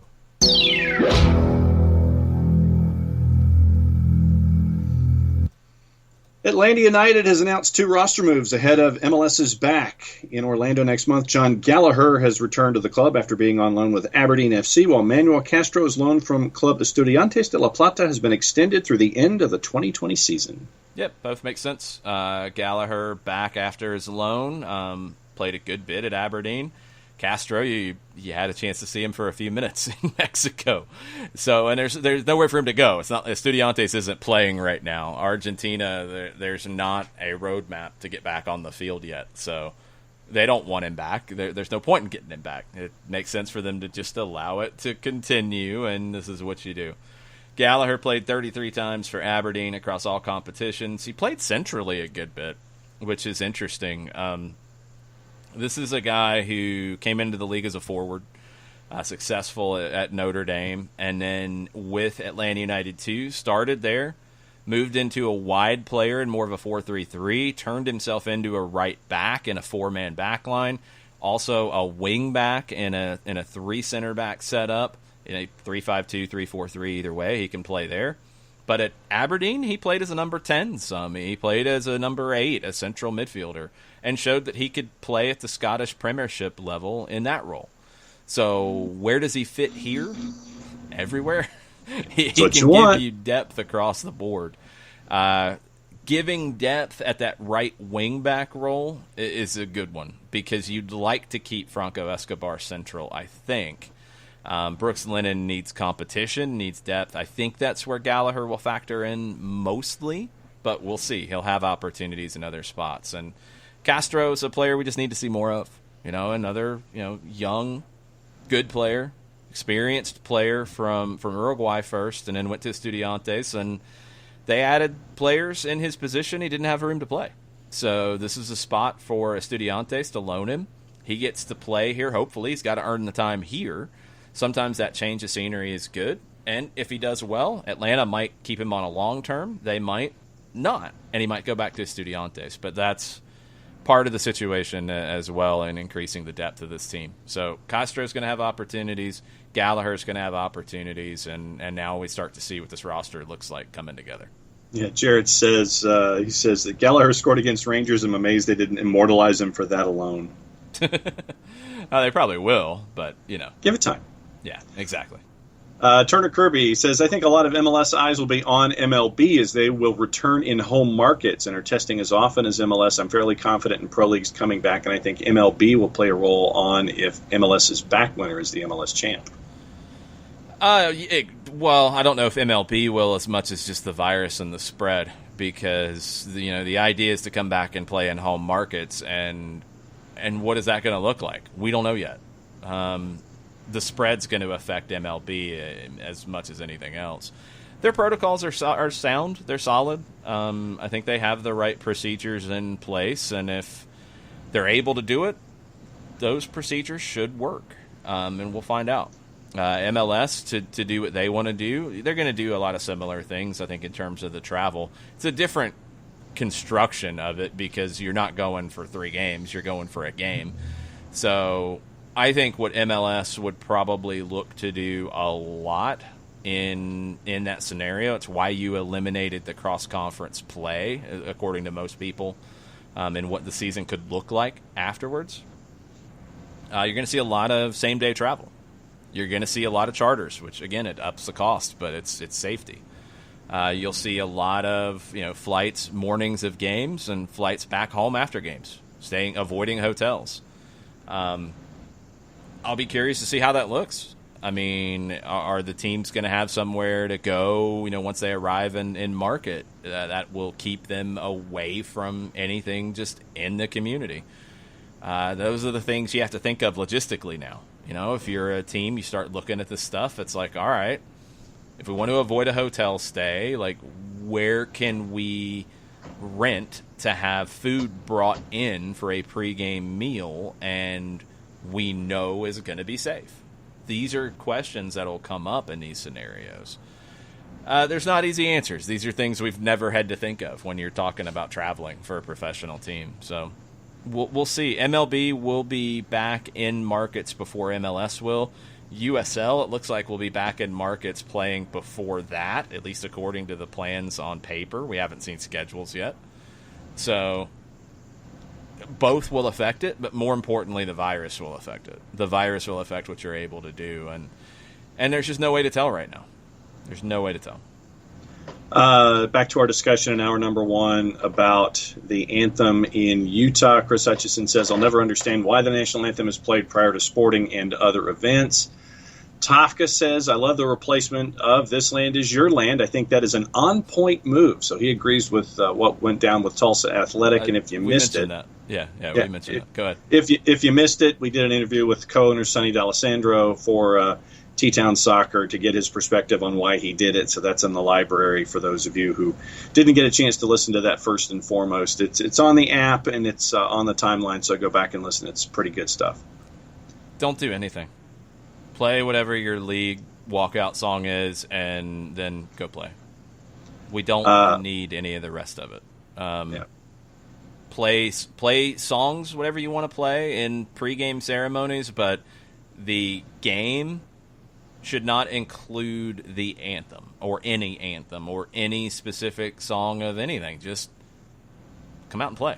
And if you walk out and you want to do the whole presentation like we see in Champions League, which I think is a good model to look at here, you walk out in your FIFA walkout and you have the Champions League anthem. You stand there, it finishes, and then you go play. Like, just do that. There's no reason to do anything else. And Ricky Ricardo says, from an MLS perspective, with this new anthem the league created, they need to be blasting that at all times going forward. And they should do the exact same thing, and I'm assuming that's what it'll look like in Orlando, except the teams won't walk out together. You know, the teams will come out, and as they are coming out, that anthem will be playing, and whatever the pregame ceremony looks like, the anthem will play to that, and then it will start. The game will start. And that's what it'll be. And that's what it should probably be going forward. I understand you want the walkout. And once you get back, whenever we're able to do all that normally, and you have the walkout, you have the big TV moment, you have both teams stand there together, you have the pregame handshakes or fist bumps or elbow bumps or whatever it ends up looking like. You do that, and that's it. I get it for the presentation element. You know, why don't you just do what a lot of college football teams do? Come running out to a song. What NFL teams do. Come running out to a song. Let teams have that. Play the MLS anthem after that. Have the teams come out to their own song. Have them run out of the tunnel. Do all that. You don't have to do the rest of it. These things in terms of pomp and circumstance that we've done for a long time might be reimagined after all this because of the virus and because of everything else going on. Do it differently. There's no reason why you have to come out that way. Katie Weaver says she agrees on the anthem 100%. Don't play it at domestic league games. Bruce Arena had good comments about the matter last week, echoing what I was saying. Hate that it's now a distraction from good soccer in this tournament. Yeah, it should not have been the conversation Saturday night. Even with what happened, that shouldn't have been the conversation, in my opinion. I think that all got twisted so far out of even what happened. The game was a great match, and it should have been talked about, and it will be. And we're going to talk about it on the Cup Date today, but it wasn't the headline. And headlines are good. Attention is good, and that spotlight is a good thing for this league, but there wasn't enough about the actual play on the field. And that's a shame, because that's what's important here. The NWSL, first team sport to get back in this country, and came back with two really good matches. It was not the things that people talked about coming into MLS and NWSL coming back. Oh, it's not going to be good enough. Oh, the presentation's not going to be good enough. Oh, people are going to think it's second rate. Oh, if it's going to be like that, you shouldn't come back at all. No, just don't come back. All plonkers in that, because they showed that you can do it. You can come back. It can be a compelling event. It can be good soccer. Is it just like it was before? No, the fitness isn't quite the same. The mental focus isn't quite the same. But they came back, and it was a good level, and it was good intensity, and it was a compelling match, both of them. So, all the stuff about not being able to do it, garbage. Michael Head agrees with us both on the national anthem. I see no purpose for it to be played at non-national team matches, and this from someone who is currently flying this at my house, and he has a picture of Old Glory attached to his house right now. Yeah, it's not about that. That's the thing, is like it just started getting played, and then it became an expectation that it got played, and it remained played, and that's just it. You know, it's not about anything else. And it's been turned into other things, which is wrong, and it's lost whatever meaning it had. So it's not useful anymore. So don't do it. There's no point. ATL UTD fan number 1, welcome back. Just getting back to listening to the show. Friday was his first time back in like 3 months. He was just tied up with a ton of work. I'm fine with no anthem since folks wrongly keep making this a military disrespect thing. I'm a 20-year Navy CB retiree, and the right to bear arms and freedom of speech to include kneeling for the anthem is what I went to war for. It's okay for people to express themselves in any manner they choose upon listening to the anthem. Yeah, it's turned into so many different things. Tofka said that he'd be fine with what I said about no anthem of any kind, but a lot of people aren't going to be okay with that. I don't know if they're going to be okay with This Land Is Your Land or whatever other song you might play either. I don't know, because I'm not in their head, and honestly, I don't want to be in their head, so I don't even want to try to figure that out. I don't know. I don't know what the solution is. I don't think you need anything, because I think leagues around the world have shown that you don't. I think if you want to play something like that, that's fine. You can play it.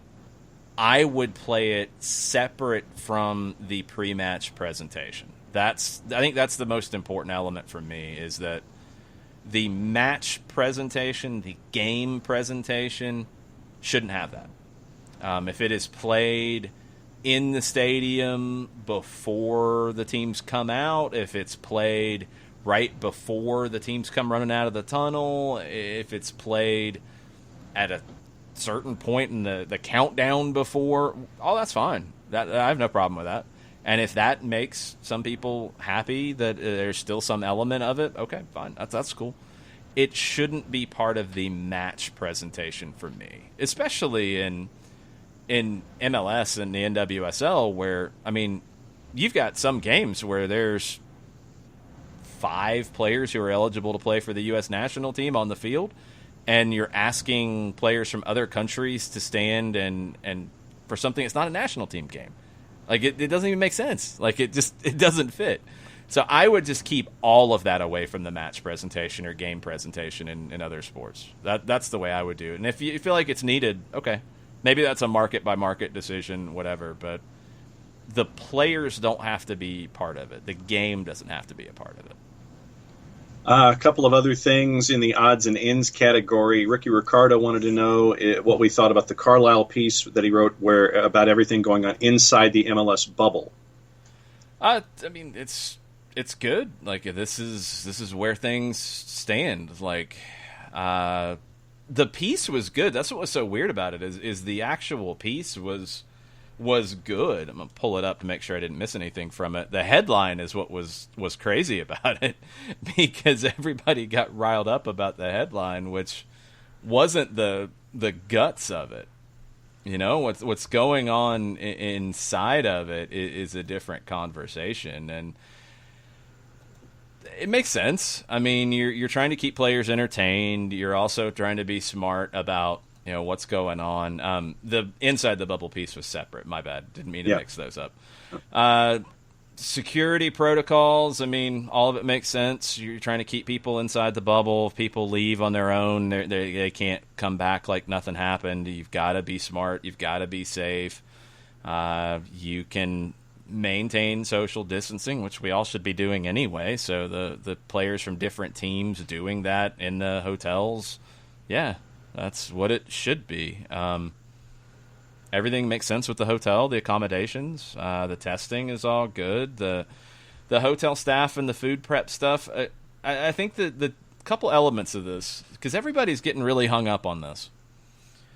It's been pretty widely reported and accepted that surfaces are not the riskiest element here. It's a very low risk to transmit the virus that way. Now, I know at the very beginning there was a huge concern about that. You still need to wash your hands. You still need to be smart about it. But the risk of that's very low. The risk increases when you're around somebody for an extended period of time, not socially distanced, not wearing masks. That's not going to be the case with the hotel staff. It's not going to be the case with the food prep. I don't know if there's been, because this was brought up in here, and this is a little surprising, food prep. This has long been a source of concern among the players, especially given the freedom hotel workers will have in terms of leaving the bubble. I don't believe there has been an instance of the virus being transmitted through food. Haven't heard of it. You've had outbreaks at restaurants and at bars, but it's not being transmitted through the food. It's being transmitted through people. You're not hanging out with the food prep people. And again, the risk of them not even in the cooking, but in a wrapper or touching the tray, the risk of that is extremely low. So that's not even a major source to have this concern about. Those are the two elements that a lot of people keep pointing at to say you can't do this. Those are the lowest of low-risk elements of this. That's the part that has to be understood. So I don't know. I think they're doing the best they can with this. Is it perfect? Probably not, because I don't think there is anything perfect in the world today about this. You know, the perfect way to deal with this is everybody to be locked up in their house and sealed up, and you can't go anywhere. And you magically have everything you need. That's perfect. This is not perfect for any of us. Chris Mueller said he felt more comfortable being there than he did at home. He lives in Orlando. So it's the best you can do. And as we've said, the reason why you're doing it, survival. Survival of the league. Survival of the business. Yeah, money. I know, it's evil. It's bad. They're going to make so much money from this. No, they're not. They're not going to make money from this event. They're going to lose less. That's basically where it is. They're going to lose less money by doing this event. And they're going to position themselves to be able to come out of the other side of all of this when we're able to deal with this in an adult, mature manner of wearing masks and hopefully having a vaccine. And I can't wait for that reaction when that happens. And whatever else we have to deal with it, whether it's medicine to deal with the symptoms and effects of it, whatever. We're going to get there eventually.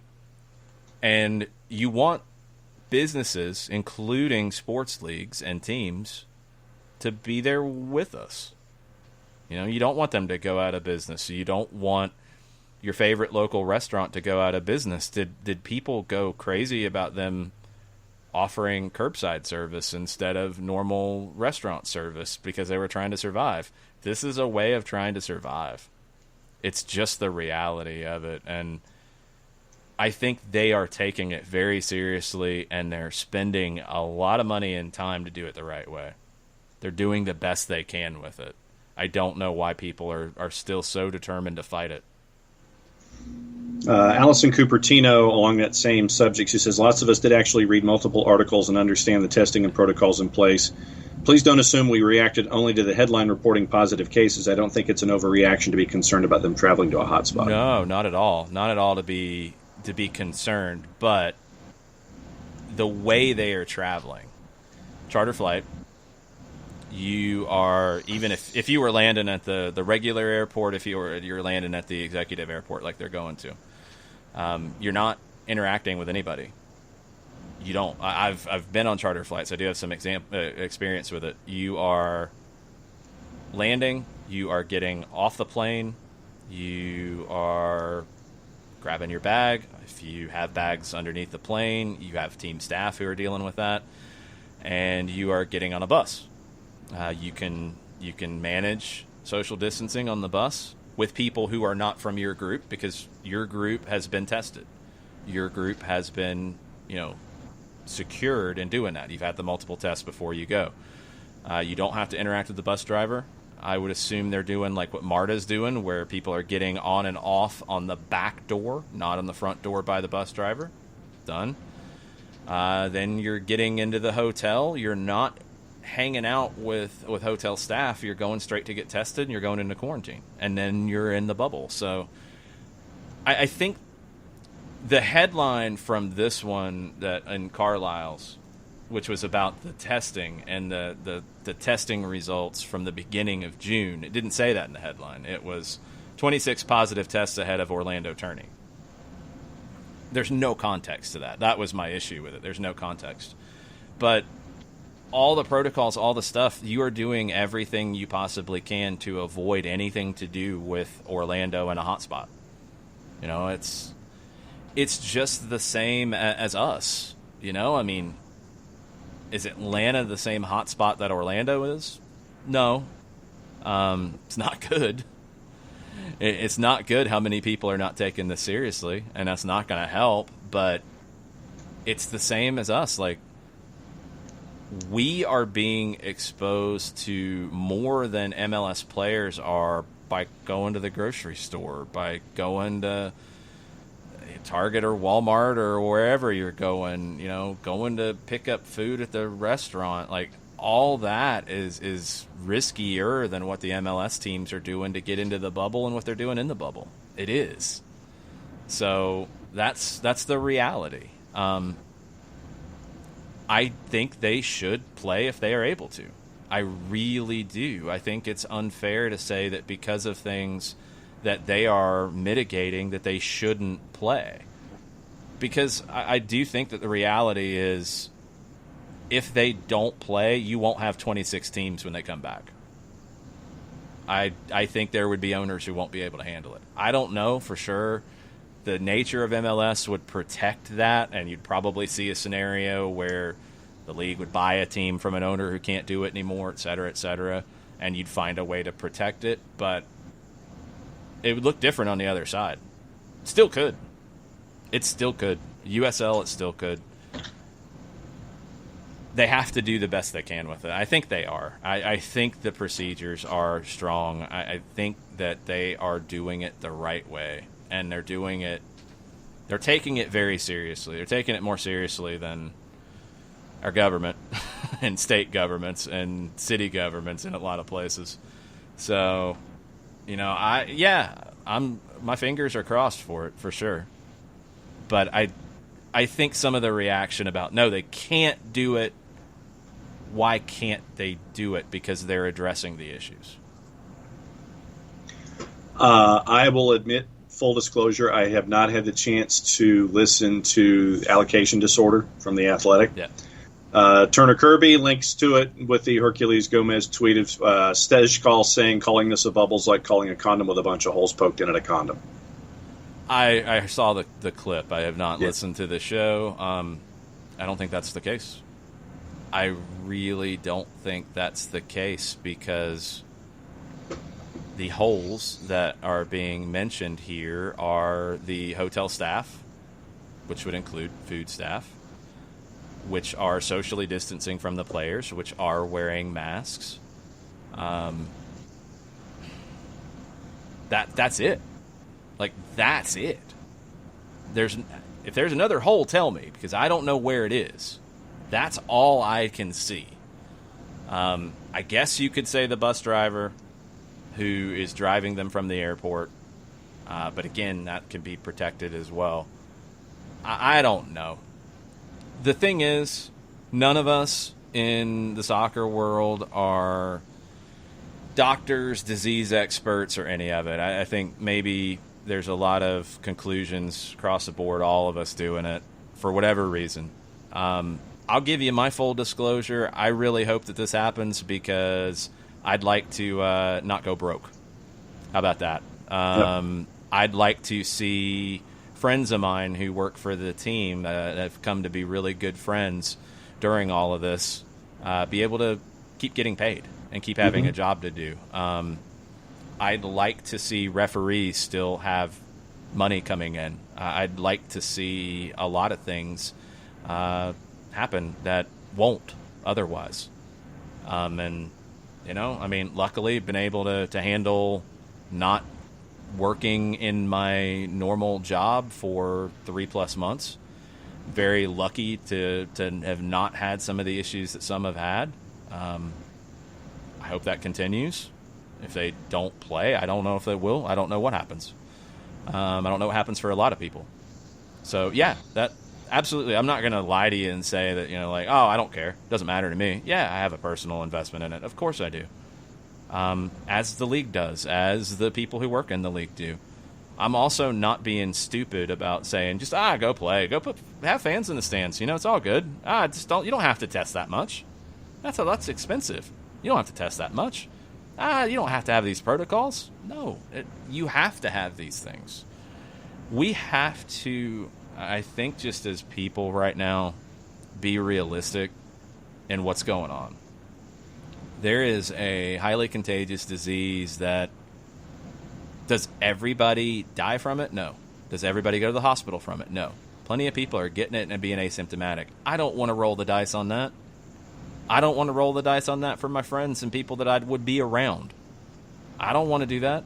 So I'm going to be very careful. And look, sadly, we've been let down by a lot of people who should be looking out for us better. That's kind of their jobs. And they haven't. So we've got to look out for ourselves. And we've got to do what's right for us and the people around us. That's the world that we live in right now. That's it. So MLS is, in my opinion, doing what's right for them, for the people that they are close to, for the people that they employ, and they're being very smart and thorough about it.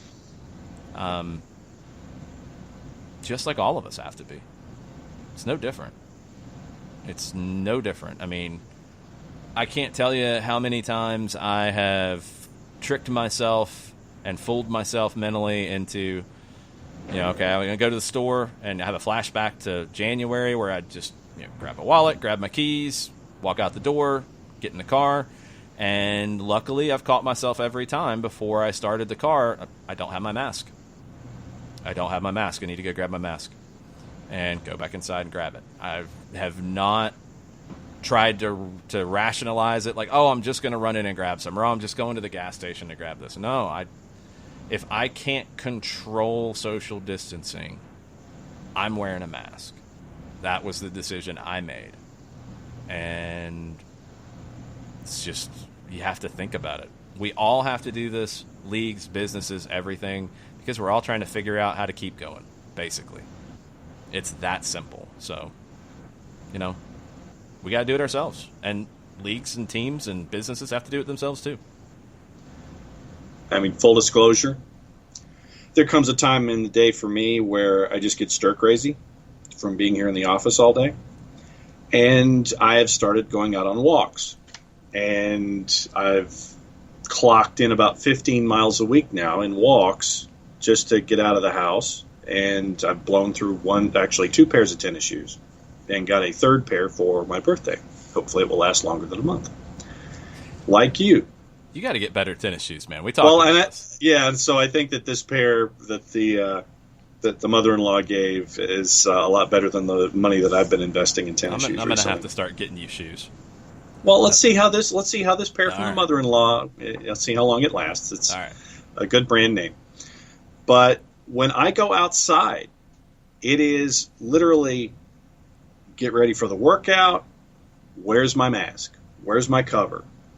And I'm taking it outside with me, and I have it wrapped around my neck, and I try to take paths and patterns that aren't well traveled. But there are times where I will walk outside, and it is summer camp.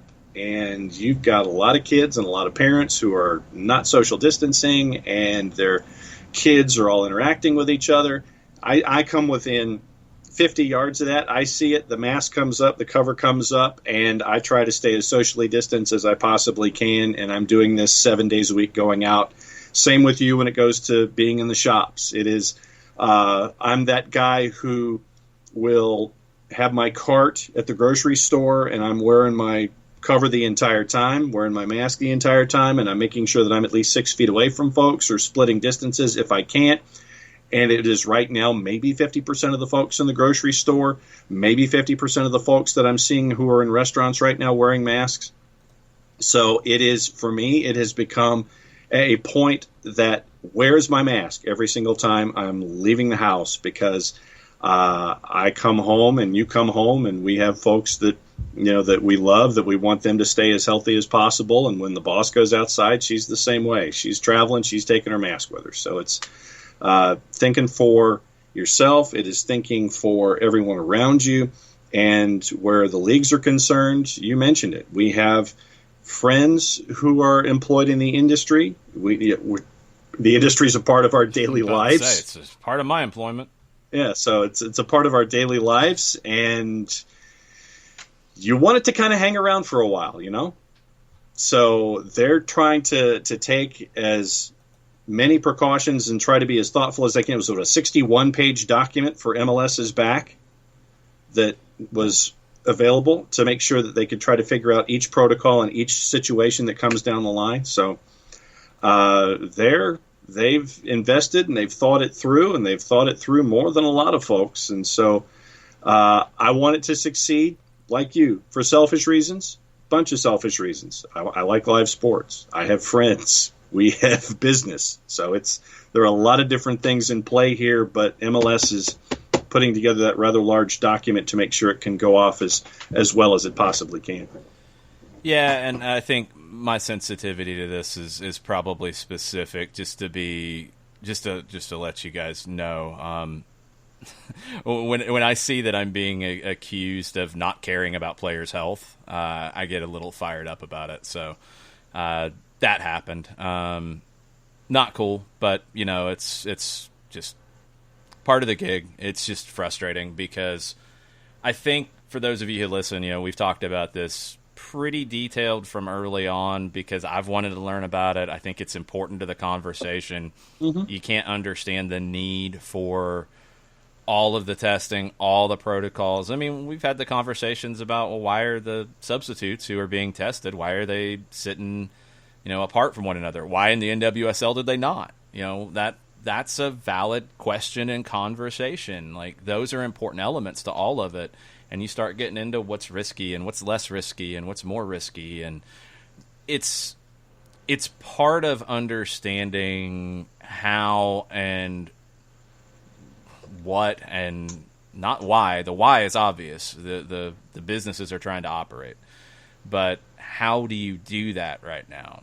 And understanding risk and understanding testing and understanding protocols, I think, is important. That's why we've spent so much time on it. So it's frustrating on multiple fronts where it's, people try to say that if you want them to play that you don't care about their health, and that's insulting. And if you want them to play, then you're dumb and you're not paying attention. And that's insulting as well. I think everybody should want them to play because that's what they do. That's what these athletes, that's what these teams, that's what the people in these jobs do. You're with a professional sports team. We all want that to happen. Nobody wants the industry to disappear. But it's the how you do it right now that's the conversation. And I think in some ways, maybe because people don't understand the how, it's the no, you can't do it, and there's no way around it, no questions asked. And I don't believe that's the case. I don't know what it looks like the rest of the year. I don't know what it looks like tomorrow, let alone in a week or 2 weeks. I think this bubble scenario is to protect the league from that. It's to protect the league from the changes and the shifts and all of those situations. And it still might not even be good enough, and we'll have to see. I mean, Florida has created a lot of problems for itself based off the way that it's acted. And that's not just the government, that's the people too, because can't blame the government for everything here, because there's a lot of people who probably voted the other way who are still showing up to bars and still not being smart about this. The virus is not political. It's not a political virus. It doesn't pick who to infect. It's a virus. So I don't know. I'm rambling and not making any sense anymore. You are. It wears on everybody. I know it doesn't just wear on me, but man, it's been wearing on me lately because you feel like you're heading in the right direction. You feel like you're going to go back to work.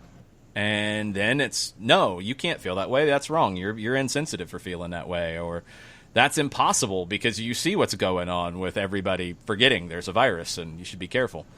I mean, it's just, I don't know, because it's out of my control.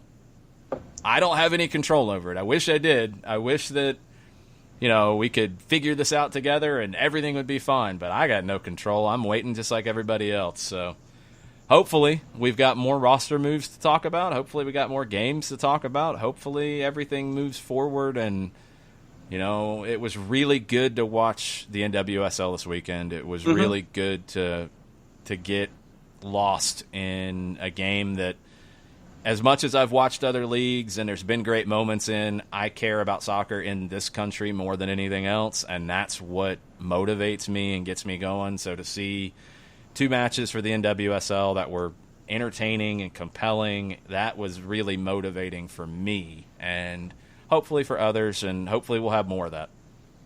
A couple of odds and ends before we go on the Twitter timeline, because we've got SDH PM coming up at 7 o'clock tonight. Rich Ransom.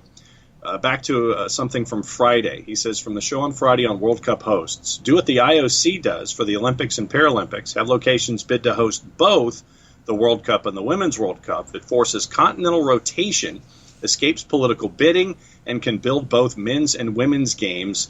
And Rich apologizes for missing you on the Union Happy Hour Zoom call last Friday. He promises to be in early enough this Friday. Yeah, I got invited to hang out. It's a really cool thing that Philadelphia Union fans have done. Some of the capos with Sons of Ben and other people that started in Philadelphia. Now it's everywhere. Have a happy hour on Fridays. Get together on Zoom and just talk soccer. And it was very cool. And thanks, Rich, for hooking me up with that. That was a lot of fun. I do like the idea of pairing the men's and the women's World Cups. You're gonna do them a year apart, but yeah, pairing them up that you host both. I like that idea.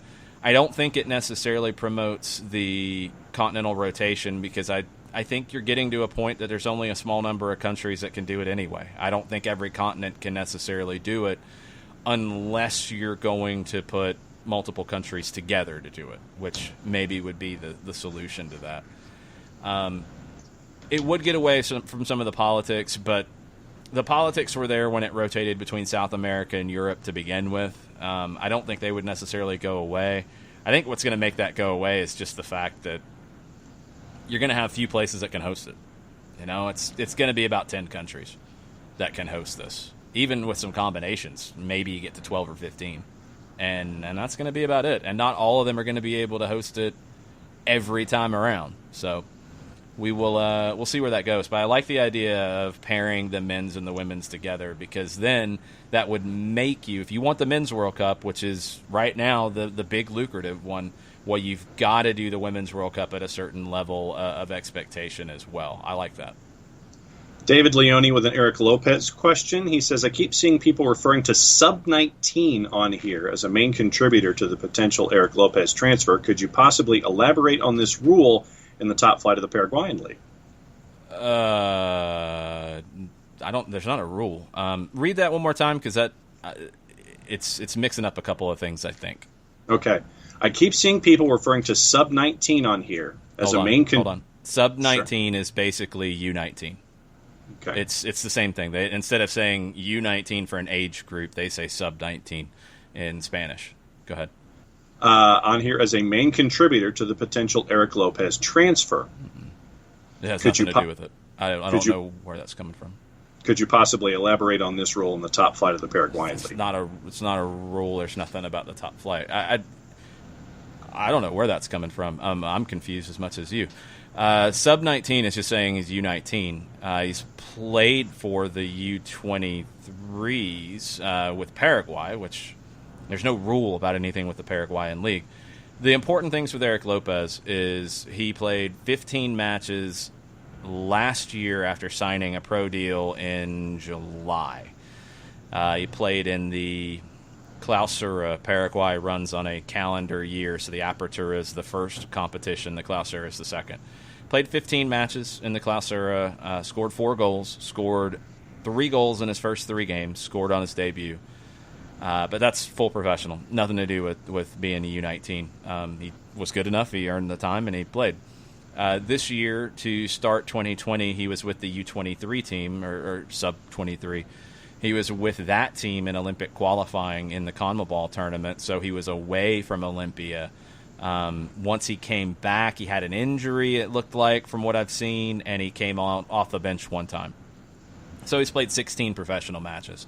The fact that he's a U19 is just about being eligible for a U19 team, but he's a full professional.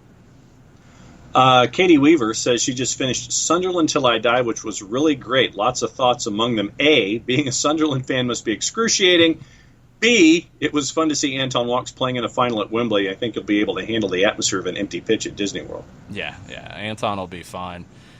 It's been, honestly, I've been bouncing around watching stuff like that. It's been kind of hard to watch stuff like that without having it going on and missing it. I've wanted to watch all of Sunderland Till I Die. I can't get myself into it without having games. It's like I don't know. It's just a mental block for me. Like I want to watch it. I need to watch it. Every time I sit down to try to start it, like I just can't get hooked on it because I miss the day-to-day that I'm used to of having Atlanta United games and Atlanta United 2 games to prepare for. It makes me miss it more. So I haven't been able to do it yet. I will. I'll get into it, and I'll dig into it and watch both seasons. But, yeah, I haven't been able to do it yet. Joey Logan, off of the discussion with Tyler Wolf, he says, and this is in all caps, so I apologize ahead of time to your ears, I have my sources too, Jason. Family member. Okay. Well, that's his sources. They are sources until it's done. So that's how we do things on this show. It's okay, Joey. I appreciate it. But you're not a tier 1 source yet. No offense. We got to wait and see what happens here. I would assume, because according to Sports and Aviation on Twitter, which actually like tracks teams that are booking charter flights, Atlanta United is headed to Orlando on Saturday, on the 4th. That would be a week before their first game, so that would be the last date they could travel in to be part of it. So I would assume we'll find out sometime this week. Now that we're getting roster announcements, probably would get that too, and then we'll see about Joey Logan's sources. Chiefs coach Steve says as long as at Music Mom 1980 gets to sing, I don't care what song it is. Doesn't need to be the anthem. And Music Mom 1980 is Amanda Athens on Twitter. That's her handle. And that's the thing is, like, you have people who have connected with these teams, and that's why I'd love to see some way for them to be involved. I just think it shouldn't have anything to do with the match presentation. That's just me. Nobody's going to be happy about change because welcome to humanity. So whatever you do, people are going to freak out about it. There's not a perfect way to solve it, but something has to be done. We have to start moving away from it because it's not necessary. So wherever you slot it into the day, if you change the song, if that makes it better, I don't think it does. Maybe it will. I would just keep it out of all the match presentation. That's all. Let's see, Chris Kilroy, to our point about not getting it through food, he says he heard Dr. Sanjay Gupta say on CNN you can't get it from eating the virus, though this was several weeks ago. Yeah, he said that. He was one who, at the very beginning, was talking about all the procedures he was following when he would order groceries or order takeout and leave everything outside and unpackage it and then bring it inside. And then later he said that reports are showing that that's not necessarily needed. I think he's still doing it to a degree. But no, you can't get it through eating it according to studies that are out there now. The thing that I guess maybe we all have to understand, because everybody's been out of shape in different ways about it. This virus is called 19, and maybe this needs to be a primer for some other people, because of when they discovered it. Yeah. It's new. Nobody knows much about it yet. We're all still learning about it. I mean, people have been caught by surprise on a number of elements with it, and that's what happens when something is new and you're learning about it on the fly. So we've got to be careful, first off, because we know enough that we should be afraid of this thing. And if you're going to err on the side of caution, there's nothing wrong with that. But we're learning now some things that I think are important in how we move forward. Because the flip side, and at times it's been dismissed as unnecessary, the flip side is that you do need things to happen to have a normal functioning country and city and county, and that does include businesses operating to some degree. That includes money, transactions happening. These things are important. So I don't think it's possible to say, like, the only way that's perfect to deal with this is to lock yourself in your house and don't leave. I just don't think that's going to work. It's not going to work now. That ship sailed. And so how do we deal with it going forward in a realistic way? That's what I keep trying to come back to is what's real? What can we do that is real in how we deal with this? And that's the route we've got to try to take and be smart about. And one of the other aspects of the show that I really like to see is when our listeners are engaging with each other on the timeline. So Chris Kilroy and Tafka and Robin Sagini and Contrario and Thomas Gwynn are all having conversations about the anthem. And I think that's a really cool thing that they're doing. Shiva wants to know if there are any plans for a team send-off to Orlando, because what the Crew did was cool. Crew did it. Dallas did it. Others have done it. A socially distanced send-off. I haven't heard anything. The last thing I saw was that they were flying out on Saturday. I want to say around 1 o'clock. So I don't know what kind of timing anything's looking at. Maybe the supporters groups are putting something together for that. That's how it went in Dallas and Columbus. So maybe it's something like that. I don't know, but it'd have to be Saturday morning when they'd be pulling out of the training center. And on that note, we are all caught up on Twitter. Is there anything on Twitch?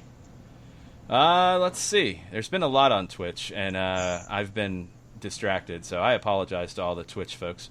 I'm going to try to hit the highlights on Twitch. How about that? Chris Ashley's excited. It's a 4-day week.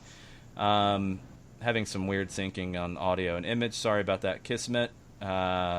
Technology, man, it's difficult. Joe Johnstone's flipping back and forth between providers, and he's confusing me. He's good at that. Lots of discussion about the anthem. Lots of discussion about the NWSL games. Yes, Newcastle, according to Ropes, parked a whole fleet of buses, and they weren't parked very well because they still gave up goals. Sharif wants to keep things out of soccer games that could make them politically charged. Yeah, I agree with that. And there's been issues around the world with that. So, the United States isn't the only one. The anthem's becoming part of that. So it goes back to that discussion. Ropes ask about NWSL games that have been played. They are being aired on CBS Sports Network. I don't know if there's a regular schedule for that. Like the Saturday games were aired yesterday there. They might be re-aired again today. I would hope that they would be, because I don't know how much else they're showing right now. Yeah. You can also go back and watch them on CBS All Access now. I think they're both archived now. It's $5.99 a month. Highly recommend it. It worked really well for me through Fire TV on Saturday night for that second game. I'm with Johannes. An NWSL fantasy game would help bring people in. I don't believe there is one anywhere that I know of. The league doesn't have one. I haven't seen one. It would help learn not just the stars, the national team players, that next level. It'd be really important for that. I'm with you. I wish there was one. We would talk about it more, but there's not one that I have seen. Anything else we have to hit? Lots of college stuff. Turner Kirby said Clemson is releasing weekly updates, which gives the impression that they're testing at least once a week. Not sure how many college programs are testing at that minimal level. I haven't seen anybody testing more than that. I have seen some testing at least once a week. Pac-12 announced that that's what they would do. We saw that Morehouse is not doing fall sports, for example, because the cost. You literally can't afford it. Badgermon feels sorry for Chris Mueller being stuck on Orlando City because of the Wisconsin connection. I like Chris Mueller. I think he's going to be a good player in this league. I think Oscar Pereja will be good for him. I think it'll help him find another level. I don't know what the percentage chance is that MLS won't be able to play after this tournament. I don't think it is at all any intention. I don't think that is the goal in any way. I don't think they're planning for that. I think they are planning to play in some form or fashion after this. Does that form or fashion change? Yeah, I think it could, depending on how everything goes. But by the time you get back into home markets and you're looking at that, you're 2 months down the road. You're probably late August before you're thinking about that. So I don't know what late August looks like. I don't know what 2 weeks down the road looks like. I don't know what 2 months down the road looks like. I don't know. I think the tournament, you've got everything in place. You're going to be good to do the tournament. You're going to be good to finish the tournament. You're going to be good to have it. The only thing that would potentially change that would be the Florida government banning any kind of activity like this. They didn't before. I don't think they would now because this is not contributing to risk of spread. Having MLS do a private tournament behind closed doors does not change any of that. And they allowed the WWE to continually tape. They've allowed other things to happen during all of this. I don't think they would shut the tournament down because it's not increasing the risk of spread in the community. And it's like its own separate island. So I don't know. That would be the only thing that would worry me. I don't think that's going to happen. I don't even know if they really could make that happen. After this, who knows? Way too early to say. Way too early to even guess. Borussia Dortmund, according to Bernd Dursberger, said that they lost 45 million euro in the last 12 months. They're the second highest revenue club in the Bundesliga, generally show profits. That shows you the effect of this. If they're number 2 and they lost that, there are clubs who can't afford to lose that, let alone more. And there's probably some that are looking at that. So Schalke is one. Schalke didn't qualify for Europe, has some big decisions to make about David Wagner. They're going to make their press conference announcement on Wednesday of what things look like going forward for them. They had financial problems coming into this, and not qualifying for Europe and the effects of this.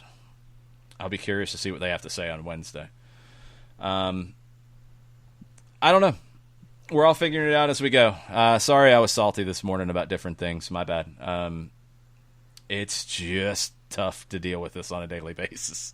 It's tough sometimes to figure out what to do and how to do it and what to say and how to say it. And we're all kind of figuring that out. So we'll see what happens. But we got lots of stuff coming up the rest of the day. There's a lot of games, too. Costa Rican second leg of the finals tonight. Yep. The final got delayed because of outbreaks in Costa Rica. First leg, Saprissa won 2-0 over Alajuelense. Goes into the second leg tonight. Supposed to be on ESPN Deportes. It did not show up on my guide on Uverse. Could be because of the rescheduling element, so we'll see. It wasn't on there, so I don't know. Showed up on mine, yeah. Okay, so then it should be there. Soccer America had it this morning. 10:30 for that tonight. You've got the League 2 playoff final at 2:30 on ESPN Plus. Exeter and Northampton Town. What are the numbers on that one, John? Pretty much even for 90 minutes. Exeter at plus 174, Northampton at plus 179. So they're saying it's going to go for a while. Yeah, I don't know. I couldn't tell you. I'm not picking anybody. I don't know those teams well enough. Northampton Town really impressed me with their comeback. So they're coming in with momentum at least, I think. So that's I think something to keep in mind here is they should be feeling really good about themselves. Exeter, though, had a comeback as well in in their semifinal. That they did. Was it? It wasn't to the same degree, though, was it? Close, but not to the same extent. I didn't think it was quite as impressive. Yeah. But we'll find out. That's today. That's at Wembley behind closed doors, 2:30, ESPN Plus. You've got some other games, but those are the highlights for me. Saprissa's at plus 106 and Alajuelense is at plus 220. Yeah, that sounds about accurate. Saprissa should win. They're the better Yes. team from what I've seen. Mm-hmm. And they've got a 2-goal cushion, so they should be fine. They might lose the game, but still I think they win the title and they get through. And they won the regular season, so they would be the grand champion. You have no need for a grand finale rematch. Yeah. Crystal Palace and Burnley is at 3 o'clock today, by the way. Ooh, yippee.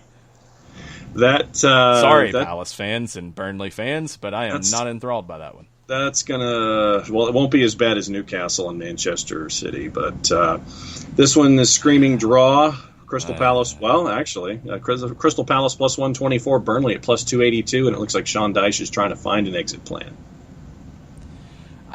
His comments were really weird because, I mean, he knows what this club is, and they've lost a lot of money now. And, to be able to... doesn't make any sense to spend any extra money right now. It's not going to better their position. So to get bent out of shape about not signing guys to a short-term deal, why? You're not getting into Europe, I don't think, and you're not worried about staying up. You're good. So why would you spend that extra money? That's a silly argument to make.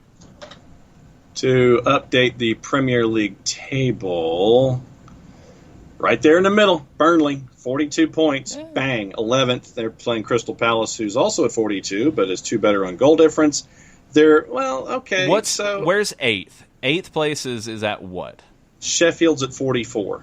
Okay. If he wanted to make that point, because I think depending on how things could fall with all of the different scenarios of who might win the FA Cup, Manchester City getting kicked out of Europe, teams getting bounced around and what competition they go into, I think 8th place could come into play to get into the Europa League. Tottenham is 7th right now, 3 points ahead. Yeah, I mean, I don't know if Burnley getting into the Europa League is necessarily a good thing for them either. No, because when they finished, I think it was when they finished 6th a couple of years ago, went into Europa League, it absolutely just wiped them out, and they were at the bottom of the table having to stave off relegation for most of the year. And that might be why the club is like, we're not signing anybody. We don't want that. We want no part of that. I don't know. Dyche's complaints seem out of place, unless he's just ready to make a change, which could absolutely be the case. This just might be the excuse. Yeah. So that's your England numbers for today, the one match, and you've got one match tomorrow and a bunch of others. But yeah, one match, and that's at 3 o'clock Eastern time on NBCSN. USL League One lifted their training moratorium, preparing for what looks like July 18th. That's the date that they've got down as a restart. Don't have a schedule yet, so stay tuned on what that looks like. But they will be able to fully train where clubs have the approval from local and state health authorities to do so, and the league to do so. So USL getting ready to start back here soon. MLS getting ready to start back soon. NWSL back on the field tomorrow. Cup date will be about 5 o'clock. Jess and I will break down what happened on Saturday and what to look for in this week's games. And then we'll be back for SDH PM at 7 o'clock. You can listen on the app. You can listen on the website. You can watch on Twitch. Lots of stuff. We'll see what happens between now and then. Talk to y'all later. Mucha plata, y'all. Mucha plata, y'all.